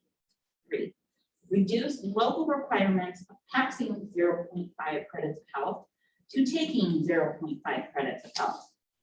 4, reduce local requirements of passing 0.5 credits of consumer education to taking 0.25 credits of consumer education. 5, reduce local requirements of additional elective credits by 2 semesters from 2 years to 1 year in the same subject area. Finally, 6, reduce local requirement of additional overall numbers of credits needed to graduate by 5.5 credits from 21.5 to 16.0. Any questions or discussion? Over motion to approve? Second. Any discussion? We do have a handout that I wanted to alert your attention to. If you recall, the Board of Education made this motion last spring as well. Last spring had a number of weeks of full closure, active dog days, and so on and so forth. And this year, for 3/4 of the school year, our students were allowed to participate in in-person learning for 2 half days. So I asked Principal Sanders to provide you some updated numbers as to this one. So that you could see how many students in particular would be impacted by this change. So currently, you can see that there are 437 students enrolled. There are a few more total members in the class, but that includes early graduates and so on and so forth. 389 of those seniors are on track. Granted, they passed their current courses with the current Moline-Coal Valley Board of Education and graduation requirements. Below, I wanted to make sure that you were able to see how many students would be positively impacted, how many seniors would be positively impacted by the changes that you would make tonight. So 20 additional students would benefit from the reduction of the consumer education requirement. 70 more seniors would benefit from the reduction of the PE requirement, and 82 more seniors would benefit from the total credit requirement. And we certainly would hope that, barring any huge change, we should be able to be open full school length days, 5 days a week in the fall. And we've got a pretty aggressive academic recovery and credit recovery program currently being designed. So it's certainly our hope that this would be the last class that would need such a concession. Right, go ahead. So mine was, I wanted to ask about the credit recovery, so I knew that was in process, just to make sure that that was still looking on what that looks like, with different subjects and other things.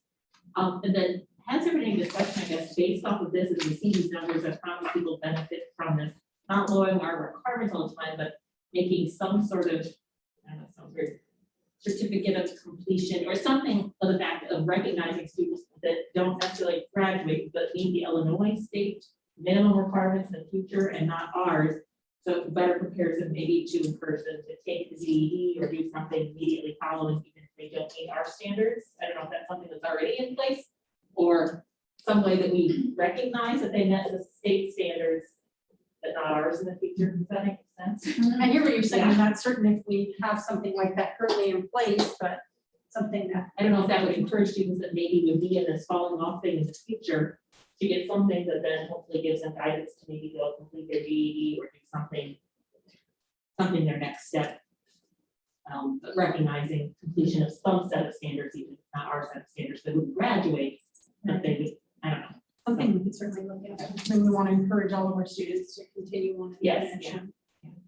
Take advantage of other credit recovery options, summer Exactly. school and night school, and actually, there's quite a few different opportunities that the high school offers, and even now, many students are staying in the afternoon for credit recovery, so hundreds of credits are currently already being recovered.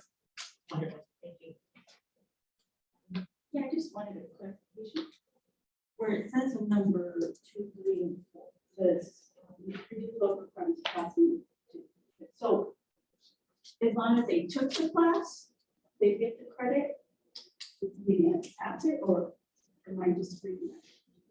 Right now, the current PE requirement, the district has chosen to increase the standard from taking to passing in a couple of its areas. And so this board action would take the credits back to the state standards because our district has chosen to set a higher bar. And then I'm going to kind of assume that some of these students are overlapping. Yes, yes, I just have My math is. a quick question. yes, you're right. What is the difference? If this was just a normal year, I'm just curious what the difference is between the what the state standard is for graduation and Moline's. Well, it's pretty much the items that you see here. Okay. Really quite laid out in the motion that you read, those particular areas. Right, isn't that how It's exactly, yeah, that's exactly the difference. Do most districts, just as figures on my part, have standards that are closer, I guess, to ours, where they're above what the state standards are compared to the state standards? Like, just so that I have a better understanding of. I would have to look into that. I don't know if Dr. Devane can speak to that or. Yeah, so most districts end up having more of an increased standard compared to the minimum. The biggest probably difference when talking with other administrators is the PE requirement, I don't know of another district that has PE as a graduation requirement. I mean, they could be out there, but typically they have increased requirements. But some of them, like through school code, like English, that's a 4-year requirement. Sciences too. There's discussion down the road where there's going to be changes to that to add in foreign language. Science has to become a lab science, but we already have it as a lab science, so we're good there. Yeah, the big PE difference is if a student fails PE now, they have to retake it and so like they have to double up. So they would have to get their normal semester passed plus the one they failed, they also have to redo that one. Is there then, I guess, has that been maybe then a discussion about if we're one of the outliers of that being a potential barrier to graduation as well of that's being Right, discussed? we actually dove into that pretty deeply in the handbook policy conversation that we had with the Equity Council. Not so much to lessen the expectation, but figure out why are they failing it and trying to identify that as a barrier. Is it because of not dressing out? Something as simple as that, Yeah. that many students fall into that pit, if you will, and can't seem to get out of it. So I mean, our students have not been able to utilize locker rooms for an entire year. And, you know, I think it's been a weird science experiment, but they've been able to really fully see the difference. And so I know that they're having those discussions. Great. Thank you.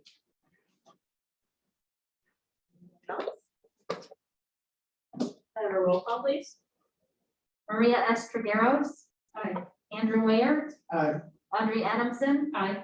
Chet DeSmet. Aye. Kate Schaefer. Aye. Aaron Waldron Smith. Aye. All right, approval of a cooperative agreement for free student teaching placements and student teaching. The recommended motion of the Board of Education approve the cooperative agreement between St. Ambrose University and the Moline-Coal School District number 40 for the 2021-2022 academic year with attachment number 7. Do I have a motion? So moved. Any discussion? I just have a quick question. Do we ever, with any student teaching program, evaluate like how it's going, or if we're like when we get certain student teachers from certain colleges that we struggle and that maybe we need to change our kind of, is there any kind of rubric that we use? No, we have not traditionally ended up having any rubric with that, but different universities are always unique in comparison to that. And what we've typically tried to do is we honor it, but based upon what our expectations are. And because especially in right now a teacher shortage, we want to keep trying to pump in as many people as possible. So really, although we don't have a rubric, the universities come with a rubric for evaluating the student teacher, and that's something we are cooperative with. And then we always still have, they have to operate by our standard. Okay. So it all fits in that regard. Can I get a roll call, please? Andrew Ware. Aye. Audrey Adamson. Aye. Chet DeSmet. Aye.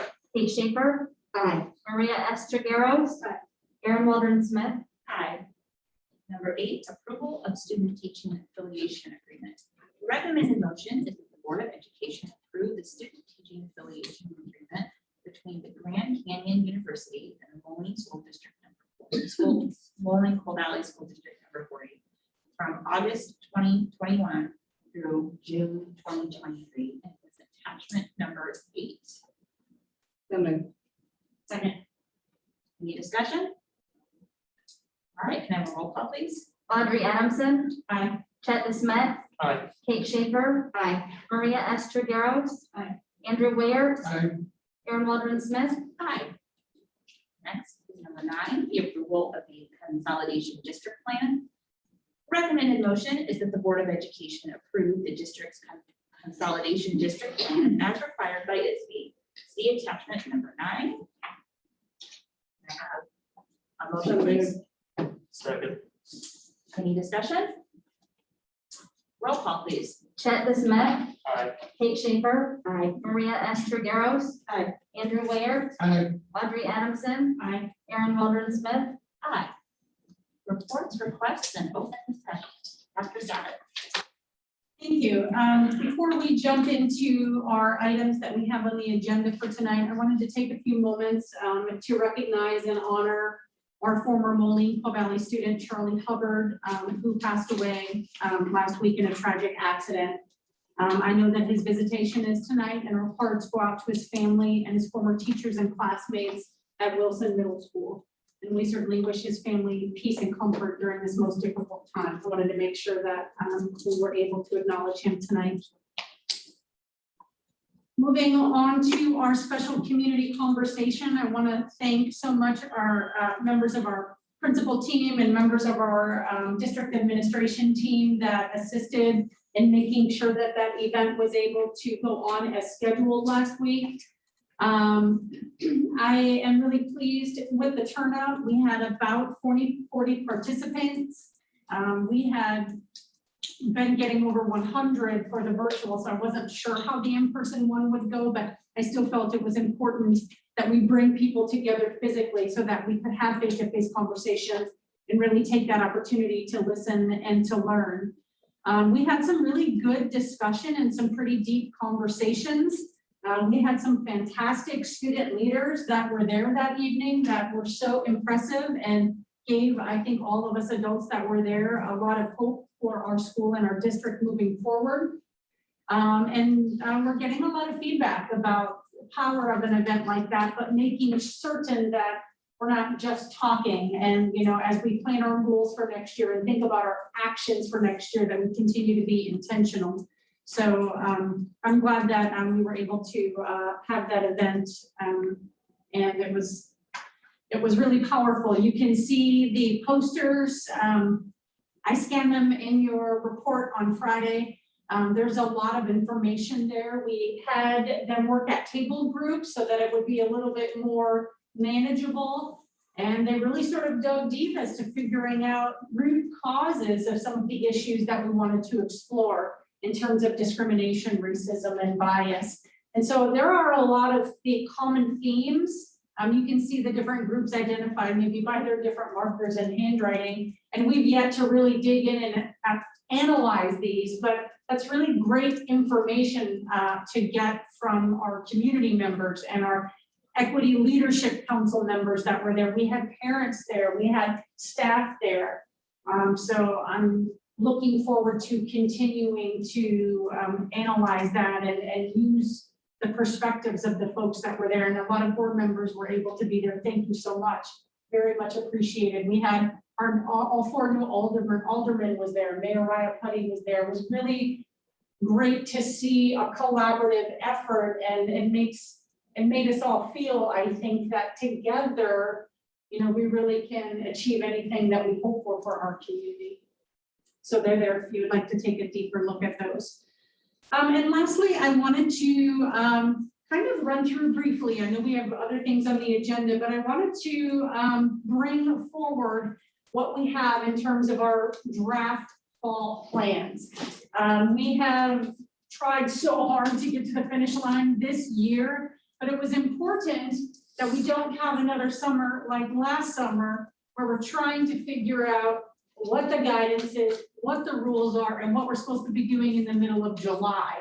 We wanted to be proactive this year and get this information out to our staff, and then hopefully by the end of this week, with your guidance, be able to start communicating these things with our families. So these are draft plans, and the goal is just to kind of run through them. And please, tonight and on through the week, if you could provide any insight or guidance, we would appreciate that. We'd like to start rolling this out to parents, again, based on what we know today.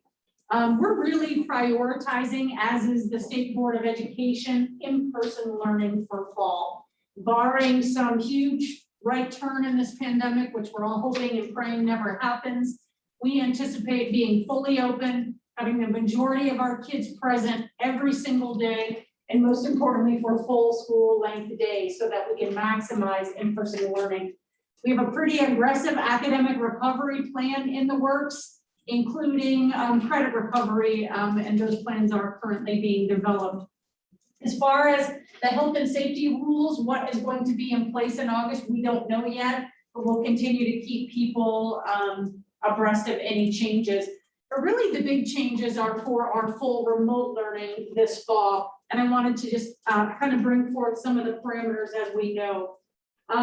Full remote learning will be available moving forward for those students that qualify. As it stands right now, it was really just a personal open family choice for anyone this year and at the end of last year as well. But the State Board of Education has really recommended that districts prioritize getting kids back in school. And so that is going to be our focus. However, they are recommending that districts move forward with the provision that if a student is deemed medically at risk or a member of the student's immediate household is medically at risk, that student have the opportunity to apply and be approved for a district remote learning academy. And so that would be one change rather than it being just sort of an open choice. There is a verification letter. You do have a copy of that, a draft copy on the 3rd page, that families that apply would then be able to take this letter to a licensed physician and have them complete that verification. Most districts around us are doing the exact same thing. Many of them are using the actual hospital homebound form that the State Board of Education has provided. So that kind of gives you a feel for how those students will be able to qualify. The window will open on Monday, May 17th, so we want to get some initial communication out to our parents this Friday, and then again on Monday, and we'll probably be open through August 1st or so. We know it's going to take time for families to get those doctor's appointments and get those verification letters signed. The application will be in the student's Skyward account so that we can ensure that it is the child's guardian that is able to get in and make that educational decision. And again, once that family completes that application beginning on Monday, then that second step would be able to get that verification signed and returned back to the district office. The other piece that's very different is that we are no longer going to spread our teachers so thin to where they're instructing different groups of students at the same time. I mean, I cannot say enough as to how incredibly flexible our teachers were, took it on the chin over and learning new things and figuring it out, and then the rules changed. They really were troopers and they really stepped up. But I think if you ask them, they will say that was we have some teachers in the room that probably could contest to that. It was the, if not the most difficult challenge to give the proper attention to the kids in front of you, to give the proper attention to the kids at home, and then a whole different set of group of kids that aren't in either of those two places. So we listened to our teachers and prioritized them. And that's why the Board of Education approved some district remote academy teachers, and I think it was the second meeting in April, so that we can have additional staff to create a cohort of remote learners across grade levels. And in particular, that's because the number of students that will qualify will surely be far less than what we're seeing right now. So that is going to be a change. We wanted to make sure though that our students were a part of their homeschool community and continue to read. You know, if they're a Jane Addams student, we want them to continue to receive Jane Addams communication. And if they would like to participate in a family engagement event, that they would be able to do that. The other change that I suppose I would highlight is that we're taking this a semester at a time rather than a quarter at a time, because it's going to be such a refined process. Our district remote learners will have daily virtual engagement, and we will make sure that we've got good parent communication in place. But those are kind of some of the big caveats to remote learning in the fall that we know of at this time. The second sheet that you will see that we plan to get out to families this Friday is a remote academy flyer, if you will. It just provides a little bit more information as to what that will look like at each grade level. But again, our remote families will not be able to access those classroom teachers because they'll be focusing on the majority of students, which we know probably 85 to 90% of them will be in class. And then lastly is a copy of that medical verification form that we have been working on. So that is really kind of where we are at now. We wanted to at least have some initial communication out to our staff and families before the school year ended. We didn't want them to leave wondering what's going to happen, what are things going to be like. And so that's really where we are at today. We're going to continue to refine some details, like what happens if a student should be quarantined in the fall and they're attending school. Will they have synchronous instruction with their in-class kids? You know, how will that be handled? So some of those things we're still working on, but felt important enough to be able to get the ball rolling, be able to get some communication out to parents. And we know the majority of our parents just want to know that our schools are going to be open. And obviously we'll follow whatever safety protocols are in place at the time. And really the last thing that I would say, and then be open to any guidance or input. You know, we're hearing that the state of Illinois is going to move to the bridge phase this Friday, opening up greater capacity indoors and outdoors at different sectors in our community. And then we also are hearing then phase 5 would follow maybe in June, potentially, if we continue on a trajectory of low COVID cases. Right now, there really is no provision for remote learning in school code. What is allowing us to do this is the governor's disaster proclamation that's currently in place. So right now, as districts are planning for remote learning for students that medically qualify, the truth remains, if the disaster proclamation expires, technically remote learning option goes away. So we would anticipate either new legislation to be passed or some temporary provision if it happens in the middle of the school year. So that's something that we're really keeping an eye on to see what happens to remote learning. That being said, I would go back to my previous point as I wrap up tonight.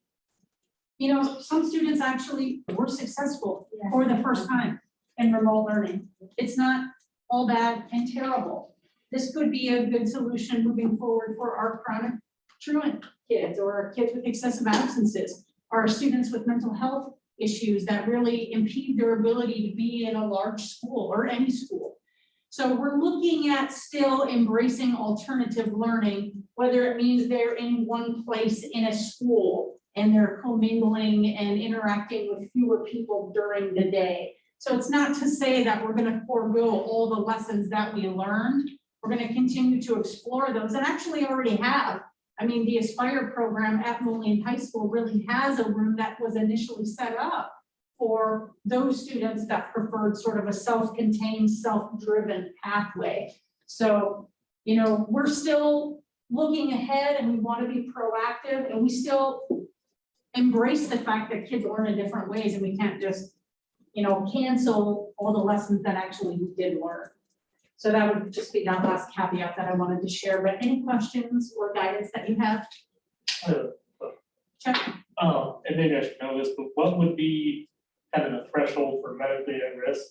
Yeah, what, I know that there's been a lot of at-risk conditions that have been thrown out over the past year plus. So where would that stop, I guess? Well, that's a good question, but you know, we've had some initial conversations with this at the district level. I'm certainly meet with regional superintendents every Tuesday. We talked about this, and nobody wants to play God. Nobody wants to interfere with a person's physician who feels that it's the best learning path forward for their child.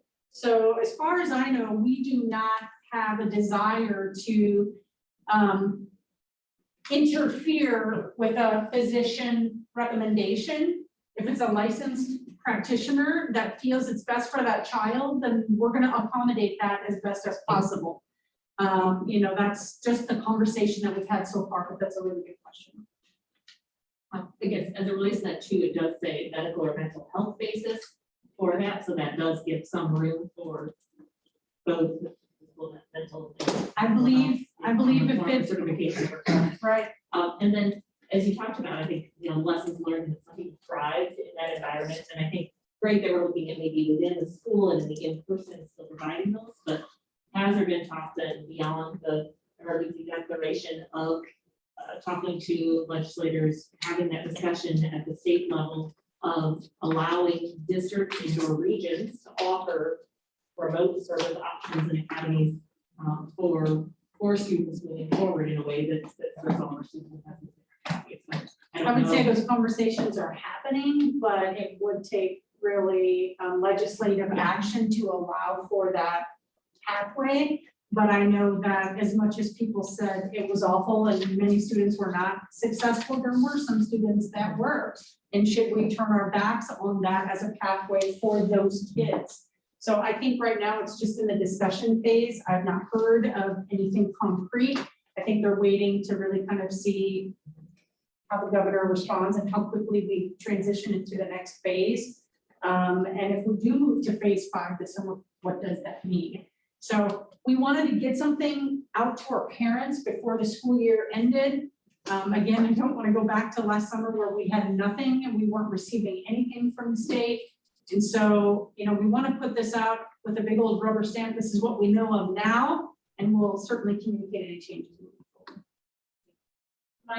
My main concern is there are students who have been very successful, and I just want to make sure that discussion is not going away, particularly with enrichment. They're being online, and they're able to do things to enrich their learning if they need that. And my only other concern is I totally understand the medical or the student's household. I'm really struggling with a family that might just not be comfortable with how COVID is rolling out, particularly like the elementary, like, because there's no vaccine, but they don't have an option. You know, they don't have a medical issue or anyone at home. They don't feel good about sending their kid. I'm just concerned about those parents and the feelings they might have.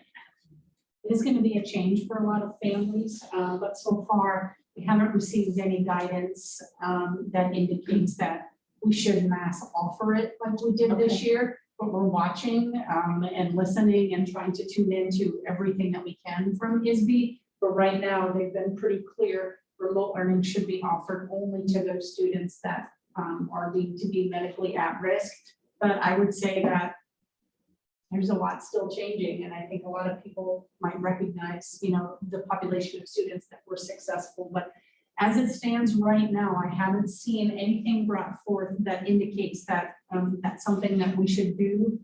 And we, you know, we've got this temporary funding. We've got 2 years of temporary funding for these remote academy teachers and these additional academic recovery teachers. So I think we're going to learn a lot over the 2 years while we have this funding in place, and really use that as an opportunity to learn to say, what could or would this look like long-term if legislation allows for us to do that. So we've got really a 2-year learning period with this additional funding to hire these additional specific teachers that are just going to focus on remote learning and really learn from that and see what happens at the end of 2 years. Do we have no requests? Do we have such a small number? I mean, we know that, you know, funding long-term is not something that's concrete. It's something that we have to plan for. So we've kept our personnel very tight apart from this additional temporary monies that is allowing us to hire these additional folks for 2 years. So apart from that, we continue to be incredibly budget conscious and making sure that we maintain level staffing and having the resources to keep our current staff. And so what that would look like after 2 years, I'm not sure, but we have some time to learn. I have another question. So they're in the academy, right? Will the academy teachers be meeting with their grade level PLCs? So they're all following the same scope and sequence. So if the child goes back into doing the items, it's not a culture shock. Right, that is our intent. That is our intent, that they really should be, at least at the elementary school and at the middle school. That is our intent, to make sure that they're, you know, not necessarily day to day lesson plan, but really lockstep in that scope and sequence, because we want them to have the same standards taught by the time they get to the end of the semester. And we do know some kids might choose to transition at the end of the semester, but we're also going to make sure that they're logging on regularly, taking attendance, and that they're actually engaging. I mean, we also had an entire population of students that really just became MIA and were not engaging. And so we would not continue that learning plan for that student. I was going to say, that was my concern, the attendance issue at the high school, you know, and I don't know what the attendance issue was here, district elementaries, but there, we have so many kids that just, it is, like you said, in my nature. We built in a review process at the end of the semester to make sure that they're meeting those minimum standards. Otherwise, we're not going to let them continue for their own sake. Andy, do you have a question? Okay. All right. Anything else before we move into the Board of Education brainstorming session? Dave, do you have anything? No. No. And that, you know, there really won't be any other action if any members.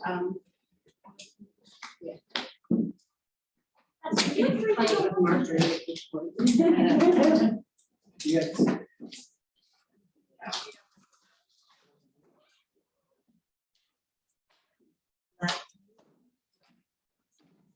Where we get.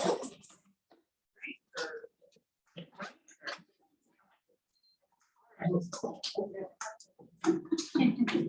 in the streets, but I forgot.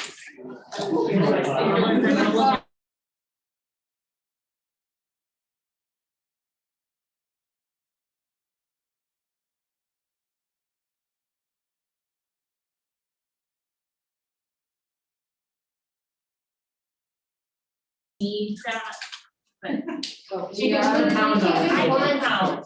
We'll pound, we'll all pound together. There you go. Yeah. We are still in open session. And it is, we are. Yes. Okay. I thought that would be the place to start, since we're, I can ask for my questions during that time, we are gonna brainstorm. Yeah. So why don't we start with the questions that we just asked Dr. Savage about the PACE goals, and then we'll go from there. Sounds good. All right, I have a really silly question. So under our people, in the district survey, you said you had about 500 responses. What were the possible ones? You know, I mean, possible numbers? Yeah, I mean, if everybody could fill them out, what would that be? Well, let's do the math.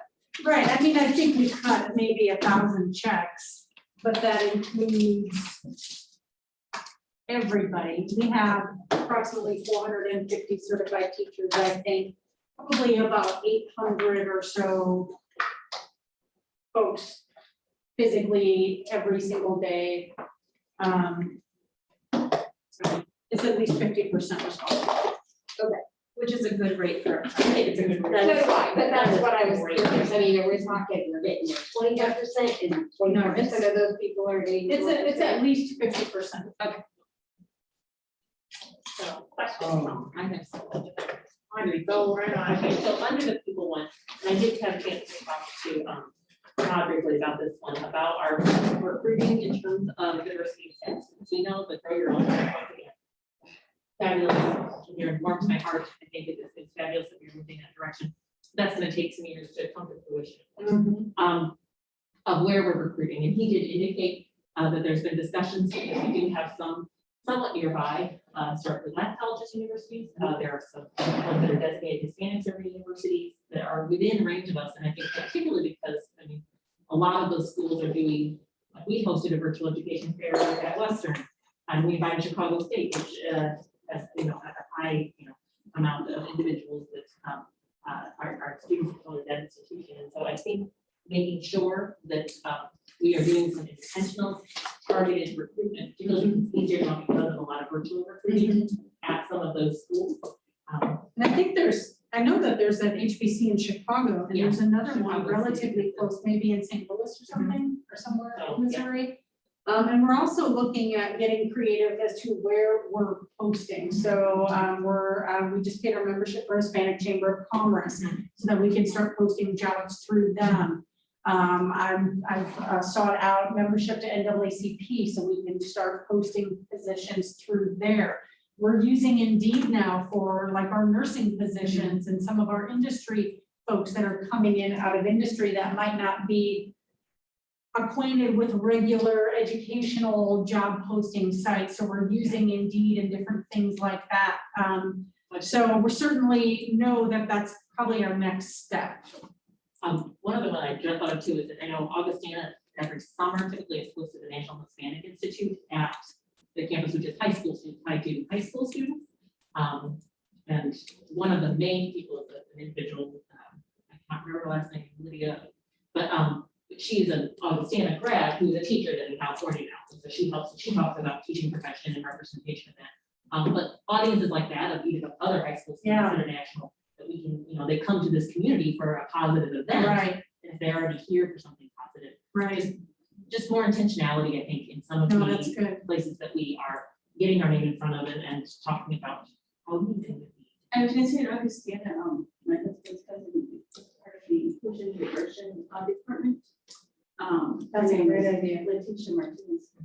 I actually told her apply, I was gonna for that job, but anyway, she also works with the migrant council. No, that's a here. great suggestion. So I just this weekend, they had Latinx, you know, senior banquet or whatever. And she does a lot of that with the Hispanics, the African Americans, just there's lots of diversity there, you know, because that's what she does. That's great. How can we use Marquero? To say, come teach here, and we do have things here that I think. Well, yeah, like we did the Moline, you know. Yes, right there, yes. and, you know, it's just, What if you even did, like, had some of the art teachers go in at Ricardo and Fifth End Yep. and do you know. Do they have a board, like a group of people? Mercado has a board, Yeah, yeah. then could we like contact them and kind of join in a partnership? Somebody new. Brian is. Yeah, they have a new director. Yeah, there's a new I director. remember. Maria. Yes, yes. And Maria. Yeah. Right, okay. But they would let nonprofits have tables for free. I know another organization of mine's having something every Friday here to promote. And I am part of Blue Left as well here, the Moline. I wrote that one down as well. Yeah, and I believe, I think we need this Thursday, but, I mean, anything, information that I think, you know, is public, Yeah. you know, that Yeah. I always announce it there. Like, but Blue Left has also been part of with Mercado Fit, you know, having their own little, you know, stuff that they do there too, so. And I that's think, another- I really like, and I wrote Blue Light down too, I think I forgot to mention it earlier, but I actually really liked, I didn't think about the multicultural, clubs and organizations at colleges Yeah. that might be great to come and visit. You know, as a district, we have a lot to offer. As the biggest district in the region, you know, we have an incredibly competitive salary, Yes. incredibly competitive benefits. You know, our facilities are improving every year. There's a lot to offer. Good working relationships with our union representation, and then, you know, there's a lot to offer. So I think some of those are great suggestions, so that we can get deeper. That's what I was kind of hoping tonight, with so many of these that are rolling over, how can we get deeper? I like actually the idea of teachers going down during a festival and doing something, like the art teachers going down there. Well, I know that. Something right. Yeah, but do it as an organized thing from Moline, you know, maybe take a choir down there. And Reed Moline is there, so that's just kind of one example. And to try to grow our own, you know, make that connection. You could have some of those kids that work on the computer. You know, kids. Get them down there. And even our paraeducator jobs, you know, are competitive as well, where, you know, you don't necessarily have to have a college degree, but it's a good opportunity to get into a system. Yeah, well, and a lot of people become paras and then choose to go on. So I mean, that's a great way to start. Yeah, it's a great pathway. Go ahead, Andy. Educator. Is there, like, are there rules about like stipends being offered?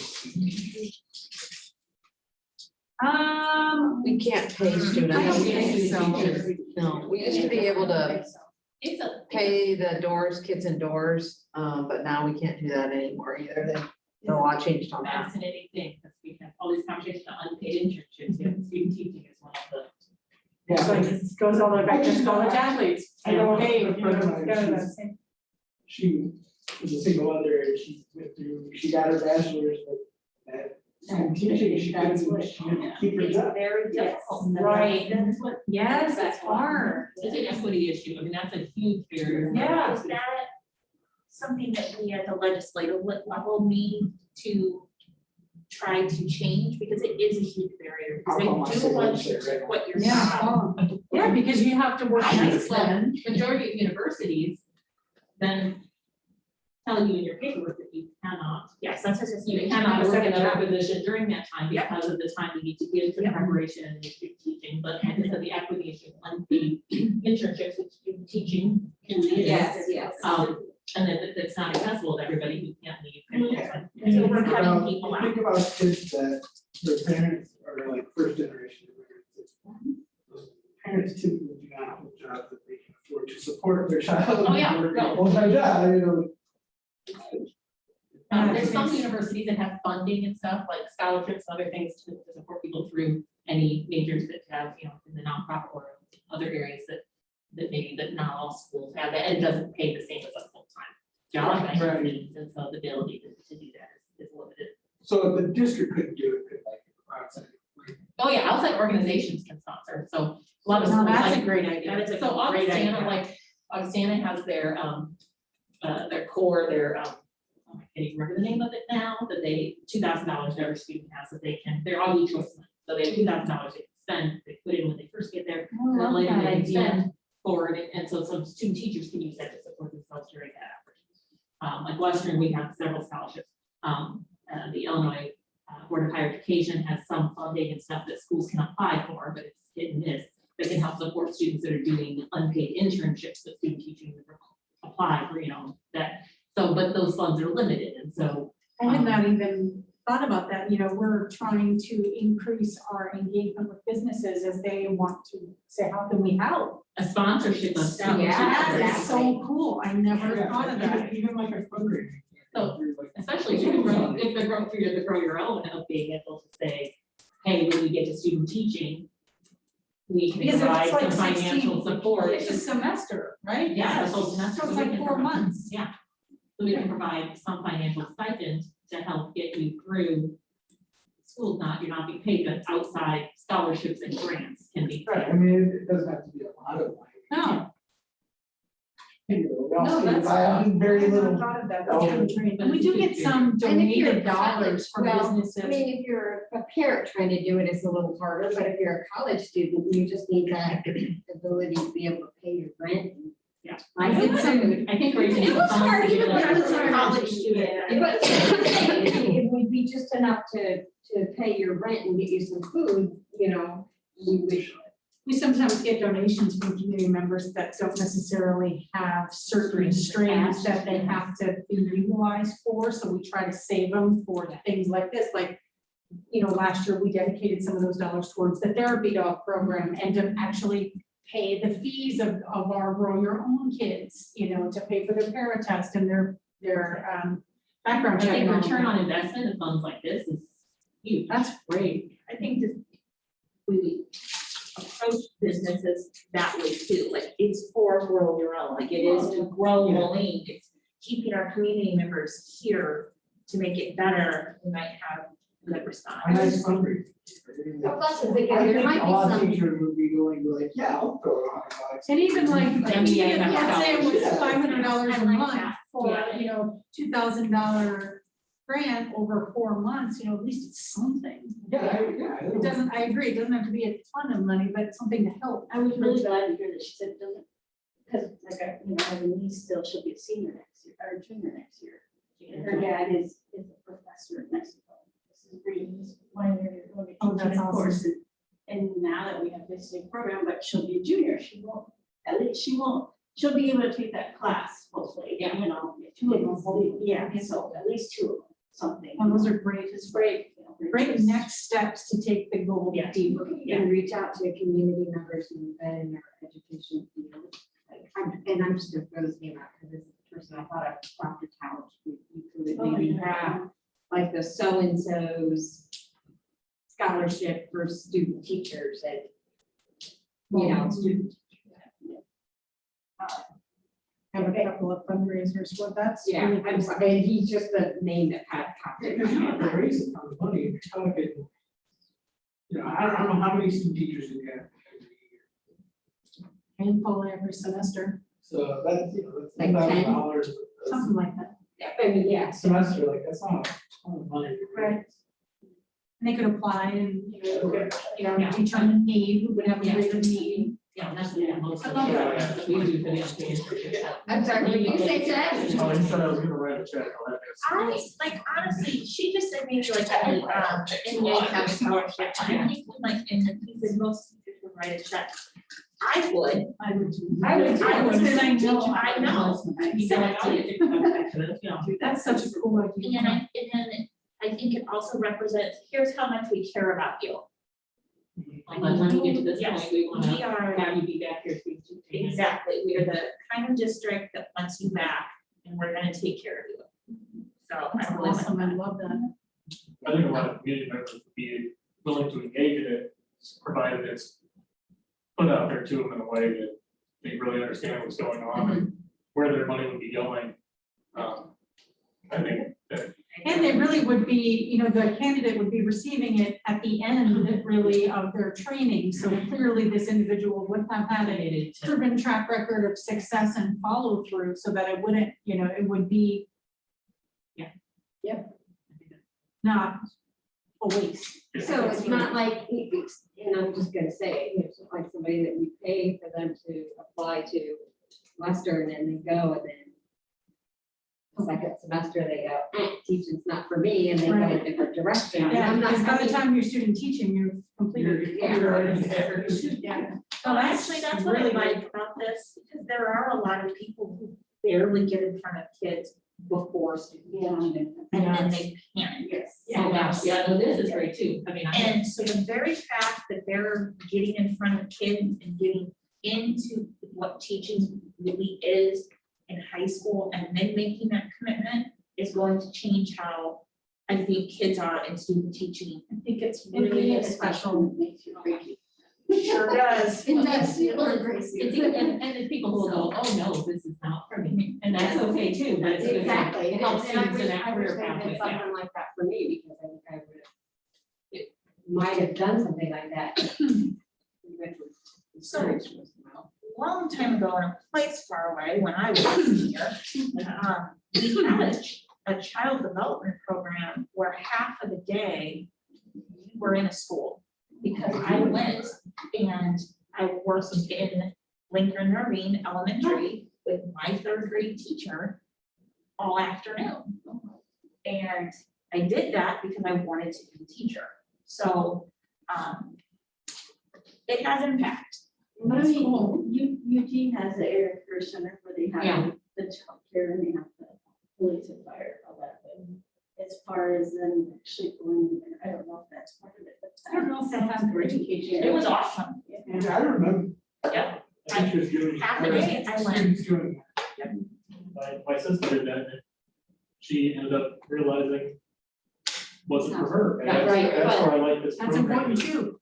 rather than finding out when you're already. When you're out. not You know, how many thousands of dollars in debt because you've gone through all that. Yeah. Oh, I need to reconsider what I want to do. Exactly. And you, yeah. And we, you know, Teaching career. we send probably 45 kids or so to the area career center, and they have a lot of programs that, you know, we would not be able to replicate.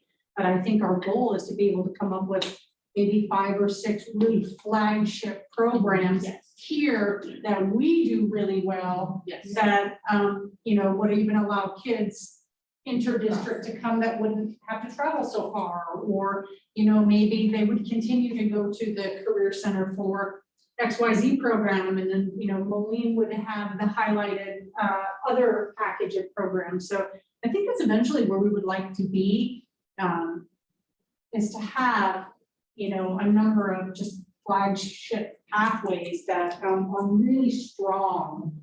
That's where we would like to be. I have a question about when we talk about the field experiences and our students going to do this, and this is just a suggestion, and I know teachers have a ton of work to do. But what made a huge impact for me when I went to spend half a day was I was with the person who made me want to be a teacher. So could it be possible to ask when they're doing a field of practice, in terms of like, do you have a classroom you want to work in? Was there a teacher that really impacted you, that you could contact that teacher? It would be totally right choice. I think that would be really, that would give buy-in, And that mentorship. mentorship and buy-in if they're with the person that kind of inspired that. That's great. Love it. Thank you, Mrs. Flesh. And Ms. Farrell.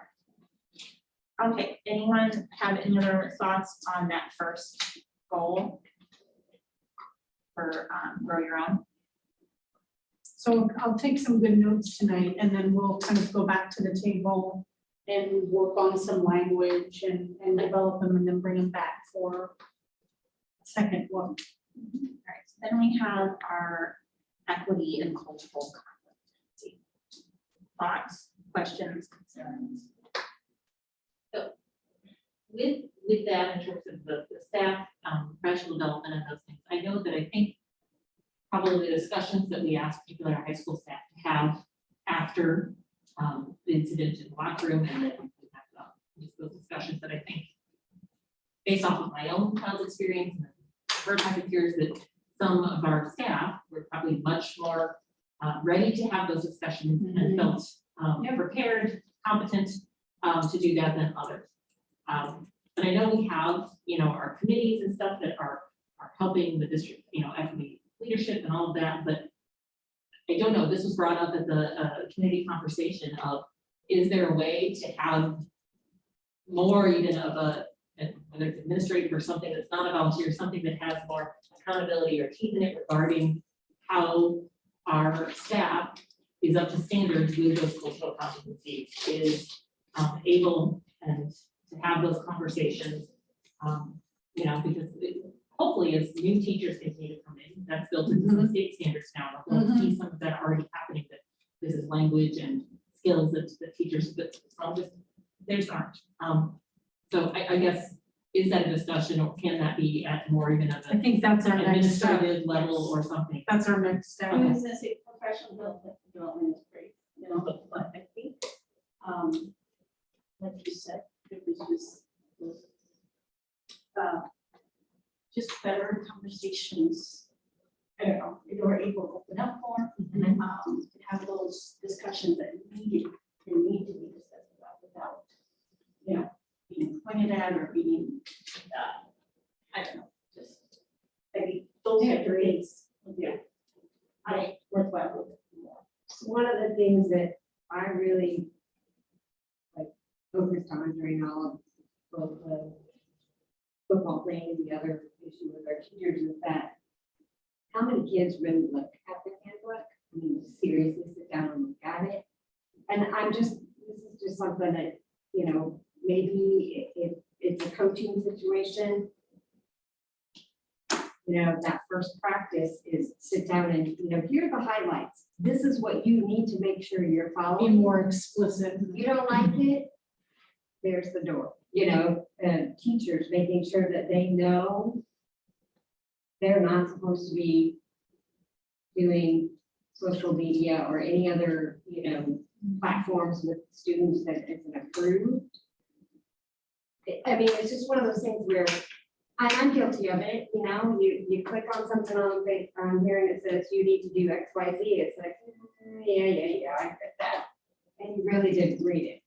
So I struggle with that because particularly in education, when there's board policy and you sign something, you better be ready to adhere to it. So I am concerned if we have staff that aren't taking. well, who knows? But No, I'm you're just right though, saying, but that leads me to I think we're past trying to get people buy in with professional development. I think it's get on board. Get on board with the social media policy. Get on board with the fact that these are the rules. Get on board that we're moving towards equity. It's time, in my opinion, and what I would like to see is the easing in. It's get in. I'm ready for this.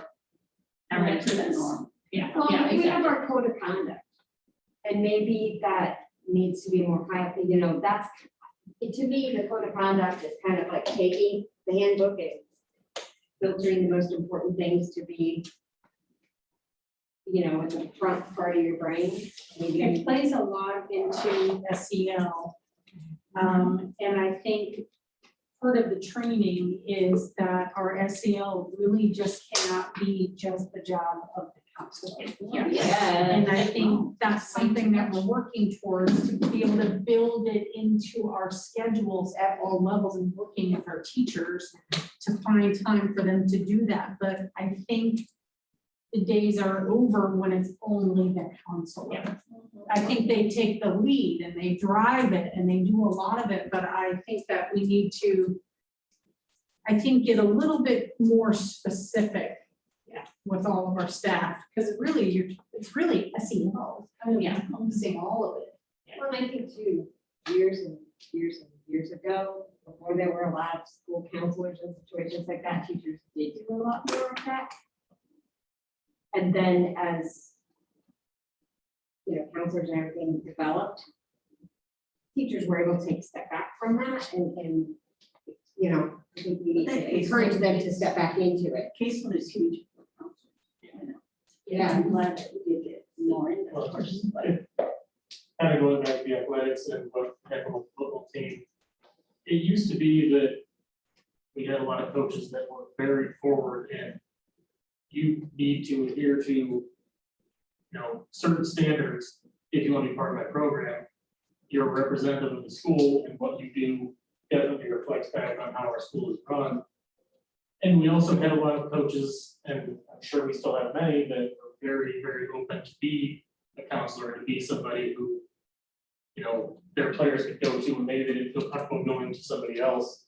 And I think we just need to take a good look at some people that we might have and see, are you that person that your athletes can go to, and are you that person who's going to force things going forward? Because I think we've seen that there might be a disconnect there compared to how, you know, maybe they should. Yeah, I think you're on some, there's like a skills gap in the coaching staff. Like it's- The SEL gap is there within the coaching staff. I mean, is there something that can be developed? Like, is gonna be some PD developed for coaching staff? Because the coaching And that staff would need be, I PD. think, Because not every coach is a teacher. exactly. Right. We have to- Right, not every coach is a teacher and has the training, and that is That concerning. makes sense. And the plea that I hear from the community that has been going around since all of this happened is they don't, and this is a long history, and I'd love to see it stopped, that actions are not equitable in Moline. Like, whether it's this department doesn't have to do the professional development the way this department does, or this school is doing different, or this department gets away with stuff. I want to see us, that's what I guess what I'm saying, it's the no more buy-in, it's the get on consistently, get on board. We are moving forward with diversity, we are moving forward with equity. This is our code of conduct, we're doing this. Yeah, you can't. Not to, I'm gonna quote Mike Waldron here, shape out or ship out. Well, That's what I'm say looking that, at you here. know, when I was in the district as a para, or when the teachers had development days, we just a day off, and that was always frustrating to me. That's something that because- we're working on too. And I mean, I was like, I want to learn things too. I want to make myself better in the classroom. And, you know, not every single time, but the last couple of years when I was there, we did have your professional training. And I know some of it is in the negotiated, like in the MESPA contract, hours that they'll work, hours that they won't, so some of that is negotiated, but definitely, I know on the institute days, we're trying to be selective and creative to make sure that it's something that benefits everybody. But you're right, everybody's important in that training. And even in the SEL, because, you know, you're a, Paras are more important too. You know, like, they're not just babysitters. Can't do it alone. They're essential. They are essential. I mean, you could be a computer lab manager and notice that someone is just not acting at their normal self, and well, what do you do with that? Who do you go to, you know? There's a, From my own personal experience, I've been a parent and I'm a teacher, and here I am today with an incredible para. And she is essential to the kids' social, emotional health. Like, Miss Helen is someone we can talk to. Miss Helen is not grading. Miss Helen is not doing any of these things. So she, like, it is an important piece. They're often seen as a completely safe person that has nothing to do with academics or And that goes back to what Chad was saying, Yes. coaches. people connections. I think that's- touch points that are. and I think you've identified a need that we can focus on. Rachel, I know they have to have some kind of certification to be a coach, but it's not like a 4-year degree or like what is. It's a certification program. There's a certification. And I know we also talked about, I don't know if this is part of this, but, and I realized that with COVID, a lot of things fell through the cracks, but, you know, even the social media people who are running the Moline Booster Clubs. We were gonna have them go through a training. We did. Okay. And we did Every get single that one of through. them, yes. Okay. I wasn't Yep. sure if that got to be done, you know. No, we did, and it was mandated, and we identified all of the accounts Uh-huh. and who's managing them, and the principal signed off on it, the principal's ultimately Okay, responsible. great. And we have all of that on a spreadsheet, and if it was our parent mentor, not an employee, then the principal went through it with them on paper, and they signed off on it. Okay.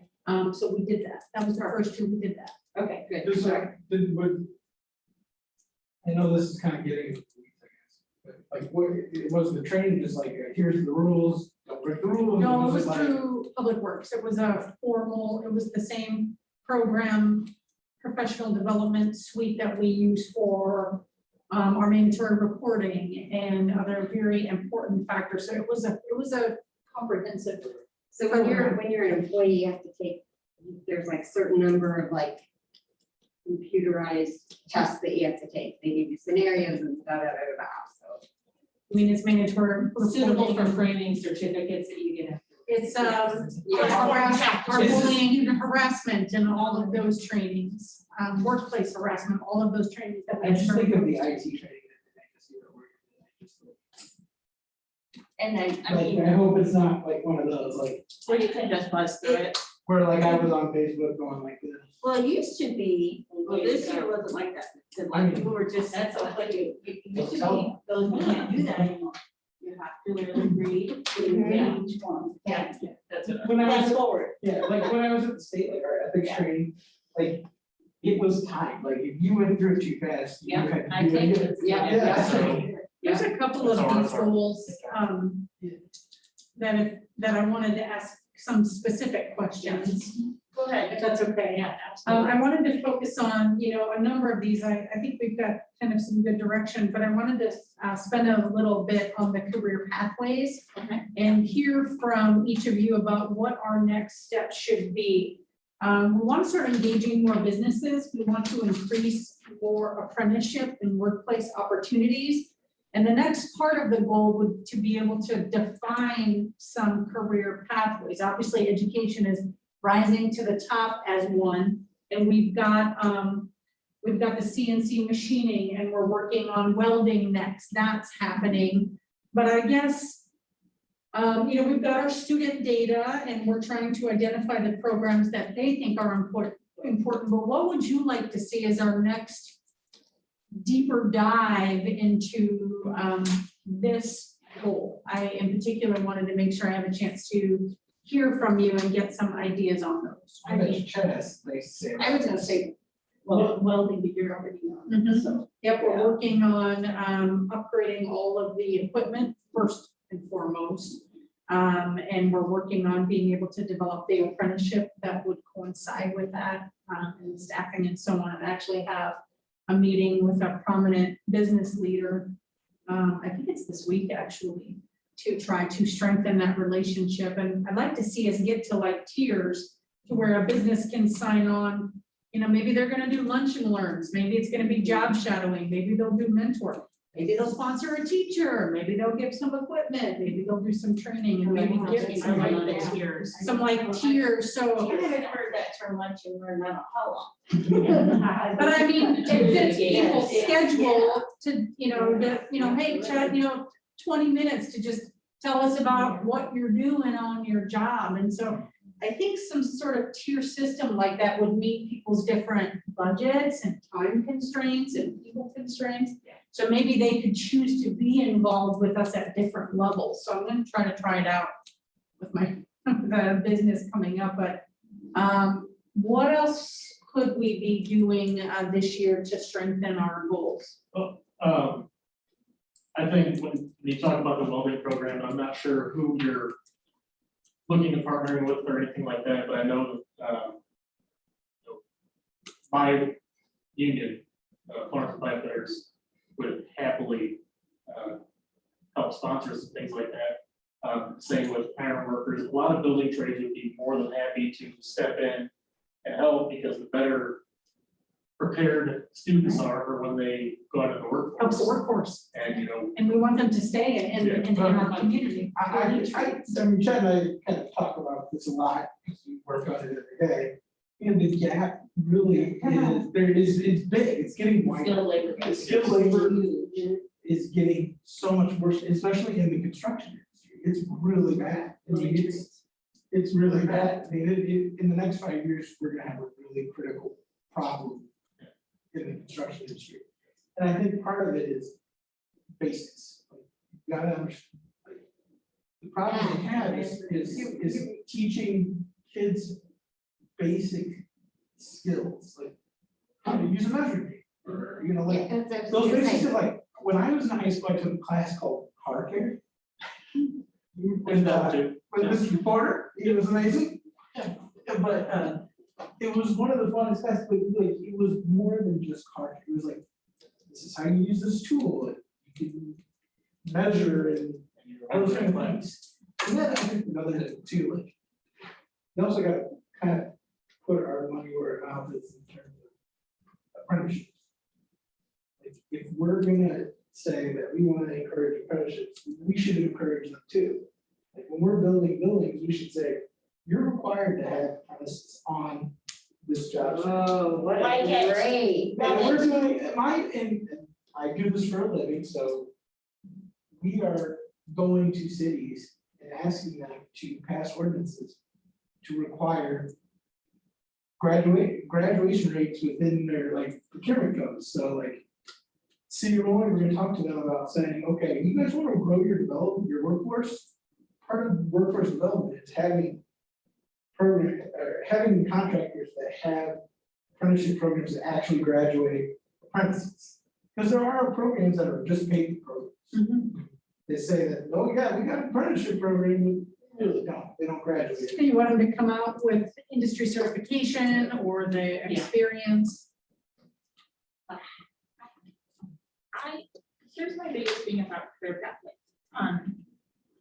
I like to see IT or nursing, that's just my opinion. I don't, those were popular with the students. But here's what I want to see, here's what I think we need more than anything. I have a senior, you have a senior. You know the amount of crap I've gotten about college in my mail or my email, or even encouraged from the school?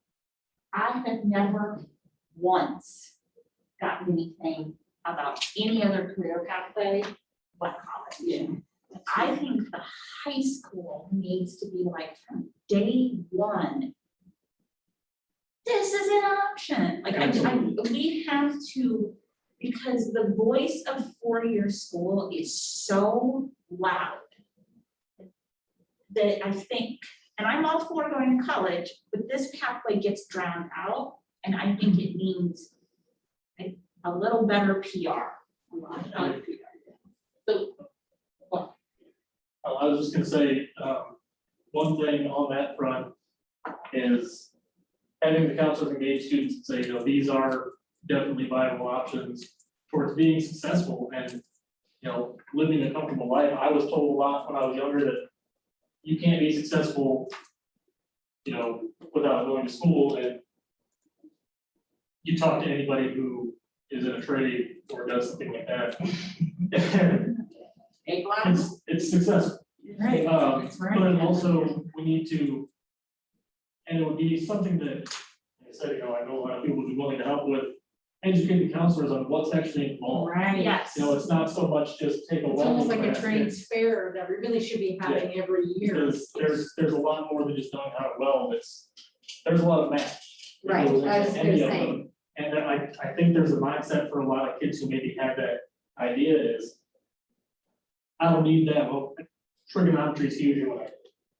So telling these kids like, listen, you can be very successful, but there are steps you should take to prepare yourself to be a viable candidate for some of these If you want to jobs. be a welder, you should probably also be taking this class, and Yeah, this class. And it's yeah, a lot of math and just a lot of, you know, basic sciences that are very important in what we do day in and day out. So educating the counselors who are then going to educate the students on what, if that's the path they want to go down. We saw that in the student survey where they said, I want to be a welder.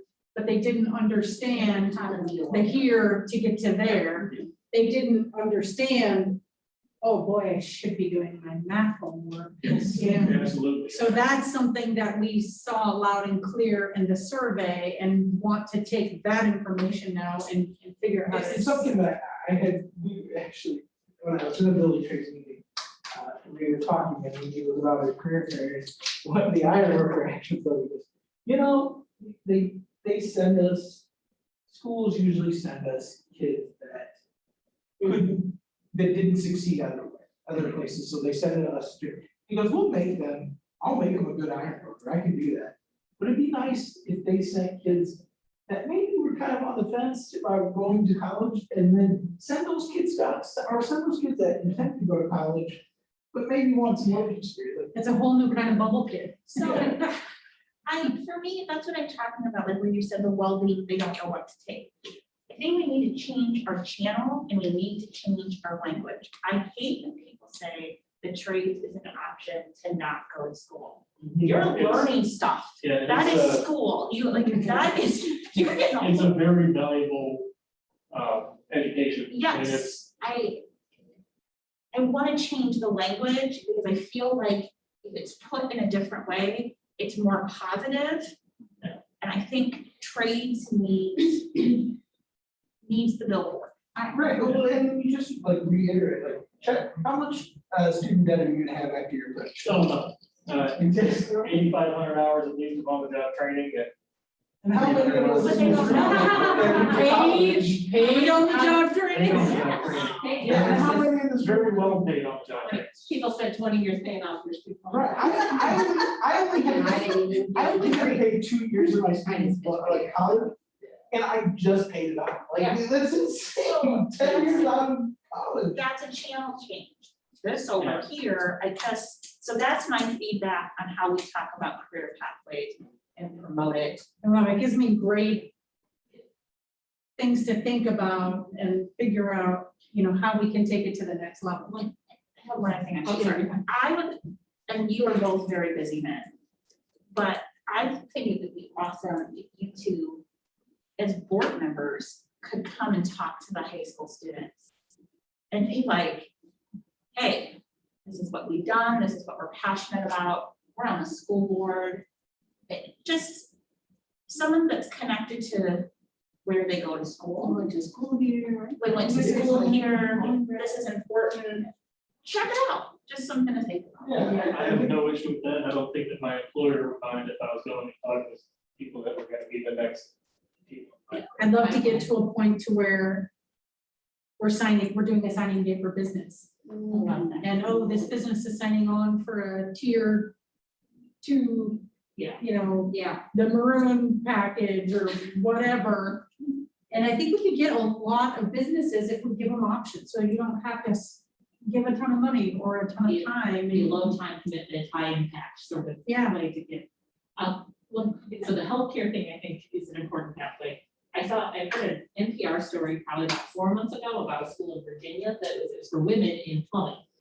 And it was just entirely focused about getting women into that, but it was high school and college and middle age, just change of career, just because they had a shortage in terms of just plumbers and the programs they had and stuff like that, but it was very sort of targeted. So I don't know within that skilled trade area and stuff as well. But also as you talk about the message that our students are getting, colleges buy lists. So the second the PSAT scores come out, any student that has a remotely decent PSAT score is going to start getting inundated, and those, the higher you get, the more mail you're going to get. It just tell you that pathway. And so how do we make sure those are the kids that we need to offer those alternative messages? Because there are a ton of other kids that aren't getting any of those things in the mail. Because they didn't make the cutoff of those lists that colleges are buying, or rather their email lists or their address lists. But then also, we can talk about this later too, is that I don't know the capability of unions and stuff to be able to buy also those lists, like people that have high PSAT scores, so that there can be mailings going out The message is to, so unaffordable. because those are the things that people get in front of them. Those are the shiny brochures that parents get, and as a parent, you see, oh, these 6 million colleges want my child, and I'm hearing that as the method of this is the pathway to the next step, versus that student that's really good at math, but maybe doesn't want to sit in a 4 years like classroom or that sort of course of Wants to be study. hands-on. They want a hands-on thing, that there are other pathways where they use their analytical skills, they use these skills, but they're not aware of them because it's not coming to them in a shiny brochure because of their PSAT score. Yeah, I mean, in too, like unions, like they're required by law to recruit minority students or minority apprentices, like plugging them into our efforts too. Could be helpful, could be beneficial for both sides. And I think too, getting the counselors on board, I know one student was just like, oh, you're not gonna go to college, so take whatever you want. You know, they didn't encourage him in any other direction. It was like, take whatever you want, take art for the next 5 years, 5 semesters and get your credits up. So you can graduate. I'm gonna use Rowan as an example. She's gonna go into high school next year. She's insane in math. She's really, really good at math. She loves to build things. She's really good at problem solving. She would probably be amazing in the trades. She's never heard a word about that other than her mother. And so that's where I think it's that disconnect, like. And so she's in 8th grade right now. Yeah. So ideally, the goal would be, once we get these pathways defined, then we go down and we restructure the middle school exploratory deal. Like you would have, I know Project Lead the Way has medical vocabulary, that's the middle school pathway to the healthcare field. So then you could reorganize the specials or exploratories to be like the foundational precursor at the middle school. I know we're getting in the weeds, but so many of these pathways can have these variety of levels too. So you talk about healthcare, you can talk about being somebody who has their CNA and the best that you are in that field versus you could be the person who goes on and gets an associate's here or the 4-year degree or go get your nurse practitioner. So talking about the levels of pathways of where you go. Same thing is that you could go into the trades, but then maybe you want to become a supervisor or construction management. Well, then maybe you go and get a different level of degree because you see you're on the site all the time. You're like, I want to be that person in charge. And the way to do that and build up in a company is to maybe go on and get a different level of certification or education. Yeah, you go into like engineer technician, from a site worker to an engineer technician to a civil engineer. Or just a mechanical engineer. And there are also, through the trades, there are a lot of partnerships with community colleges where you finish your apprenticeship and they will let you go to school for free. And it's usually a remote online education, but you can go and your apprenticeship counts towards your degree. And so there's a lot of pathways that I don't think are really laid out. I mean, technology is becoming very big in the trades. There's a system called building information modeling. So when they go to design a building, it's craft people that are going onto a computer and they're drawing this building in 3D. And it's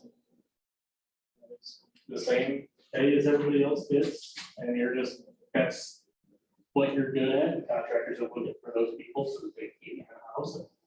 When I went to high school, I did a health occupations class. So when I graduated from that, when I was done with that semester, I had my CNA. And then my next semester, I was allowed to go, I worked in the dentist's office for a semester. We had a couple of girls that worked at a nurse at the doctor's office, and some of them worked just in the office coding and doing all that kind of thing, and others went actually in and shadowed a nurse while they did things. So and I went on to go to school here. But I think. move on things. Yeah, we need to move, I want to kind of move us on. But is there any other career path stuff you want to ask or anyone want to brainstorm? Okay. Does anyone have any questions or concerns about the accelerated learning system area? Okay.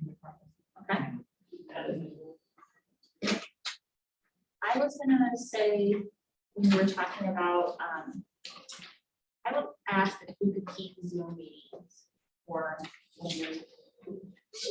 Well, for the community conversations. I'd like to see that we keep keeping.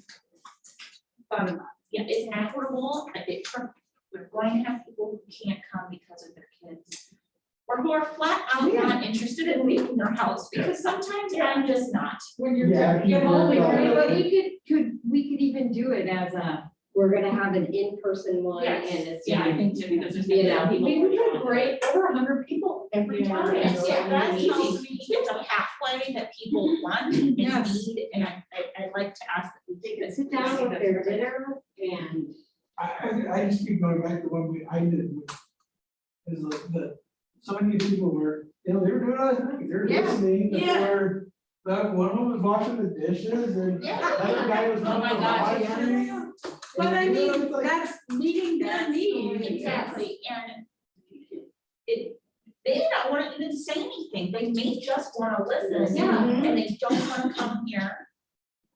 I They would, don't have to engage, they just want to be. they just want to be. I love it, I definitely want to I continue. want to keep, I'd like to see that at least. Are there any others that you want to touch on, or anything that's not on here that you feel we need to begin to pay attention to? So, what I would say about the data real quick, and this, I think this is the teacher thing. It's really hard for me to see the value of the data in event testing this year. Just because all last spring was utter chaos. Yeah. They've been in less than half time. I just am worried, I just don't want to see that data then come back and be like, well, you didn't make enough growth. Yeah. Because this data is just. Really, our goal is to use it only for the teachers for academic recovery. Math actually has a really good report that Brian Pribble is working with principals that really helps dig down and prescribe the exact deficiency areas for kids. So we knew that it wasn't, gonna have a ton of stock like it normally does, but they're really gonna use that to drive what they do in summer school and for the fall. So I agree with you. And we're not gonna ding the teacher. No, I guess that's what I'm getting at, like, it's gonna be so. It should be about that. Didn't have your 1.5% growth. Well, because in, where I worked at, we said not to be contracted. So, I guess that was individual decision of each district. So, Moline is doing the process now. Yeah, that's my concern too, but. No, absolutely not. I I know you consider, guys went, but I concern, my concern under the achievement too, like is, are we going to continue that academic recovery? Because I think obviously this is not going to take, it's not gonna be like, oh, all done. You know, like, 2 years of recovery, recovery, now one we're year, done. we got our, like, this is obviously gonna have to become a several year Yeah. recovery and investment in these kids. And really, our goal maybe should be defined to that. Yeah, yes. But I also think one thing we need to stress with parents, I think, as much as teachers, is that, your student is not the only one going through this deficit. No, the whole country. The whole world. It's the whole world, The whole but world. it's, it's like, just because your student isn't, developing the way that you see it, it's happening. We don't want across to the pass board. that pressure onto the shoulders of the kids. Right. We're not meeting them as they standards are. versus more like. Yeah. Yeah. No, where we're at. It's okay that you put this in how to go to school, because guess what? Half their class doesn't either. Some really good feedback that you've given us as a kind of a starting point. And I can certainly kind of bring back to the next meeting where we're at in the development. And as you think of things throughout the next couple of weeks too, please reach out and let me know. I just had one other thing, only because as we've gone back to school, and unfortunately, as we all see in the news in terms of school shooting safety, gun safety issues, and I would like to maybe the school district address that in a way of education, maybe the parent night stuff regarding, we had the Be Smart training that we tried to do with that safety night that we didn't have a great turnout right before the world went sideways and stuff. But in terms of gun storage and education to our parents, there are a couple of school districts through the organization I belong to, the Moms Band Action, that Oh, yeah. have some schools that put it in their registration, like the concussion information and other stuff, that it's been a page, and I know our registration already launched for this year, but, or that could be it, but I mean, but it's information that's on their website, it's information there about sort of parents' responsibility of safe gun storage, and the fact that children are curious and the matter that you think the top of your refrigerator is a fabulous hiding spot that they will never find. They know nothing about it, so I think if we can, I don't know, have some sort of things about other safety issues that are. And actually, all the principals are this spring, they're actually gonna physically do the off-campus evacuation drill with staff. I think a lot of them already did it on the SIP day, so that they go through the motions and work out the kinks. A couple of our schools have some barriers to overcome, and then they'll be ready to do that with students in the fall, so. I know we went to a couple really good presentations about that at the conference now, a year and a half ago. No, I just have one question about that meeting, is that ongoing? We talked about it, That was one of my questions. and we will be able to debrief tomorrow. We have an extended cabinet meeting for the first time since this event. We talked about it a little bit today. We did get some feedback that we have to keep the conversation going and make sure that there's action in there. And I haven't even gotten to really dive in, but there's some recurring themes that I think we should use to. I mean, I wasn't able to attend that one, but, my goal is definitely to attend, One of the future. very interesting. That'd be What's great. that one? But I will say, I was there and the conversations that we had were very candid. And I was impressed with some people's ability to speak out in ways that aren't necessarily popular. You know what I mean? It's like they put themselves on the line and said, hey. Maybe Look those at are it this way. conversations that you need to have though. Yes. But also, I think they felt comfortable in the situation to say, hey, look, I don't know anything, or hey, you guys are doing this, and not feel that they were gonna be not judged, but criticized. That's one of the reasons why we chose the small groups, so that they wouldn't, I like that. like speaking out.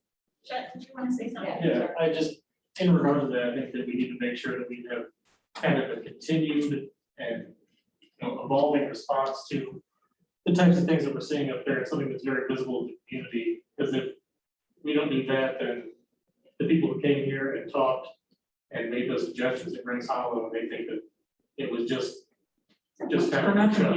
So can there be a specific goal that has to do with this, please? Like, Community conversations that.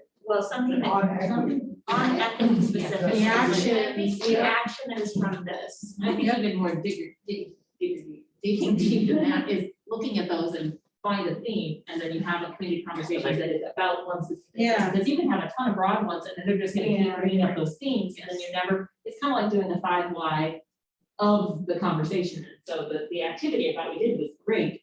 Now do that in the format of what you do. So let's pick one of those, and now we're gonna dig deeper into that.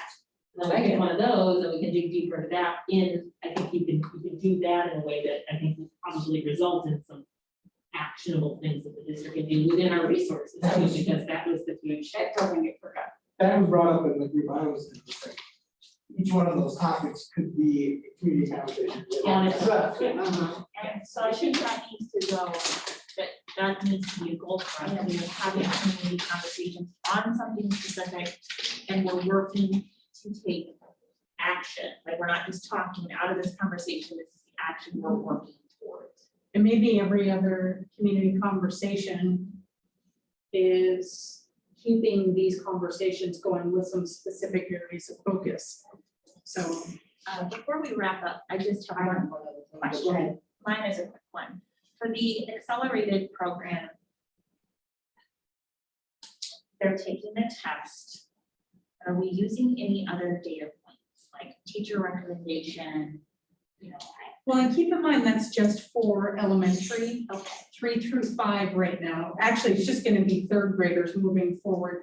So if we have them in grades 3, 4, and 5, then that's when we would do the talent development program, like coaching and pushing in and extending in that regard, so that they're at a place where they're more ready to hop into a sixth grade honors class. So they are absolutely changing at all levels, the pathways for getting in. They've completely revamped, I think that language is in there. What would you add to that? I just think that sometimes you have an incredibly talented student and it is not going to show up on a screen or test. Sometimes you can have a high flyer that's going unnoticed because they're not getting a 99% in the percentile. So teacher recommendation, looking at their work in other places, they're excelling. I just would like The portfolio view. a portfolio view. I don't want there to be one data point. But I do like the fact that this is non-verbal, Oh, no, I do too. but yeah, I know. I have kids who are brilliant, for older kids, but their anxiety stops them from doing well on a test in a screener like this. Yeah. So I would like to make sure we're not using that as the only data. That's my. Yep, that's good. We lost it, so. Okay, anything else? All right, Thank you. Thank you. We need a motion to adjourn. I know. Oh, okay. He's ready to pound on the table. I have a motion to adjourn. So moved. Second. All in favor? Aye. Any opposed?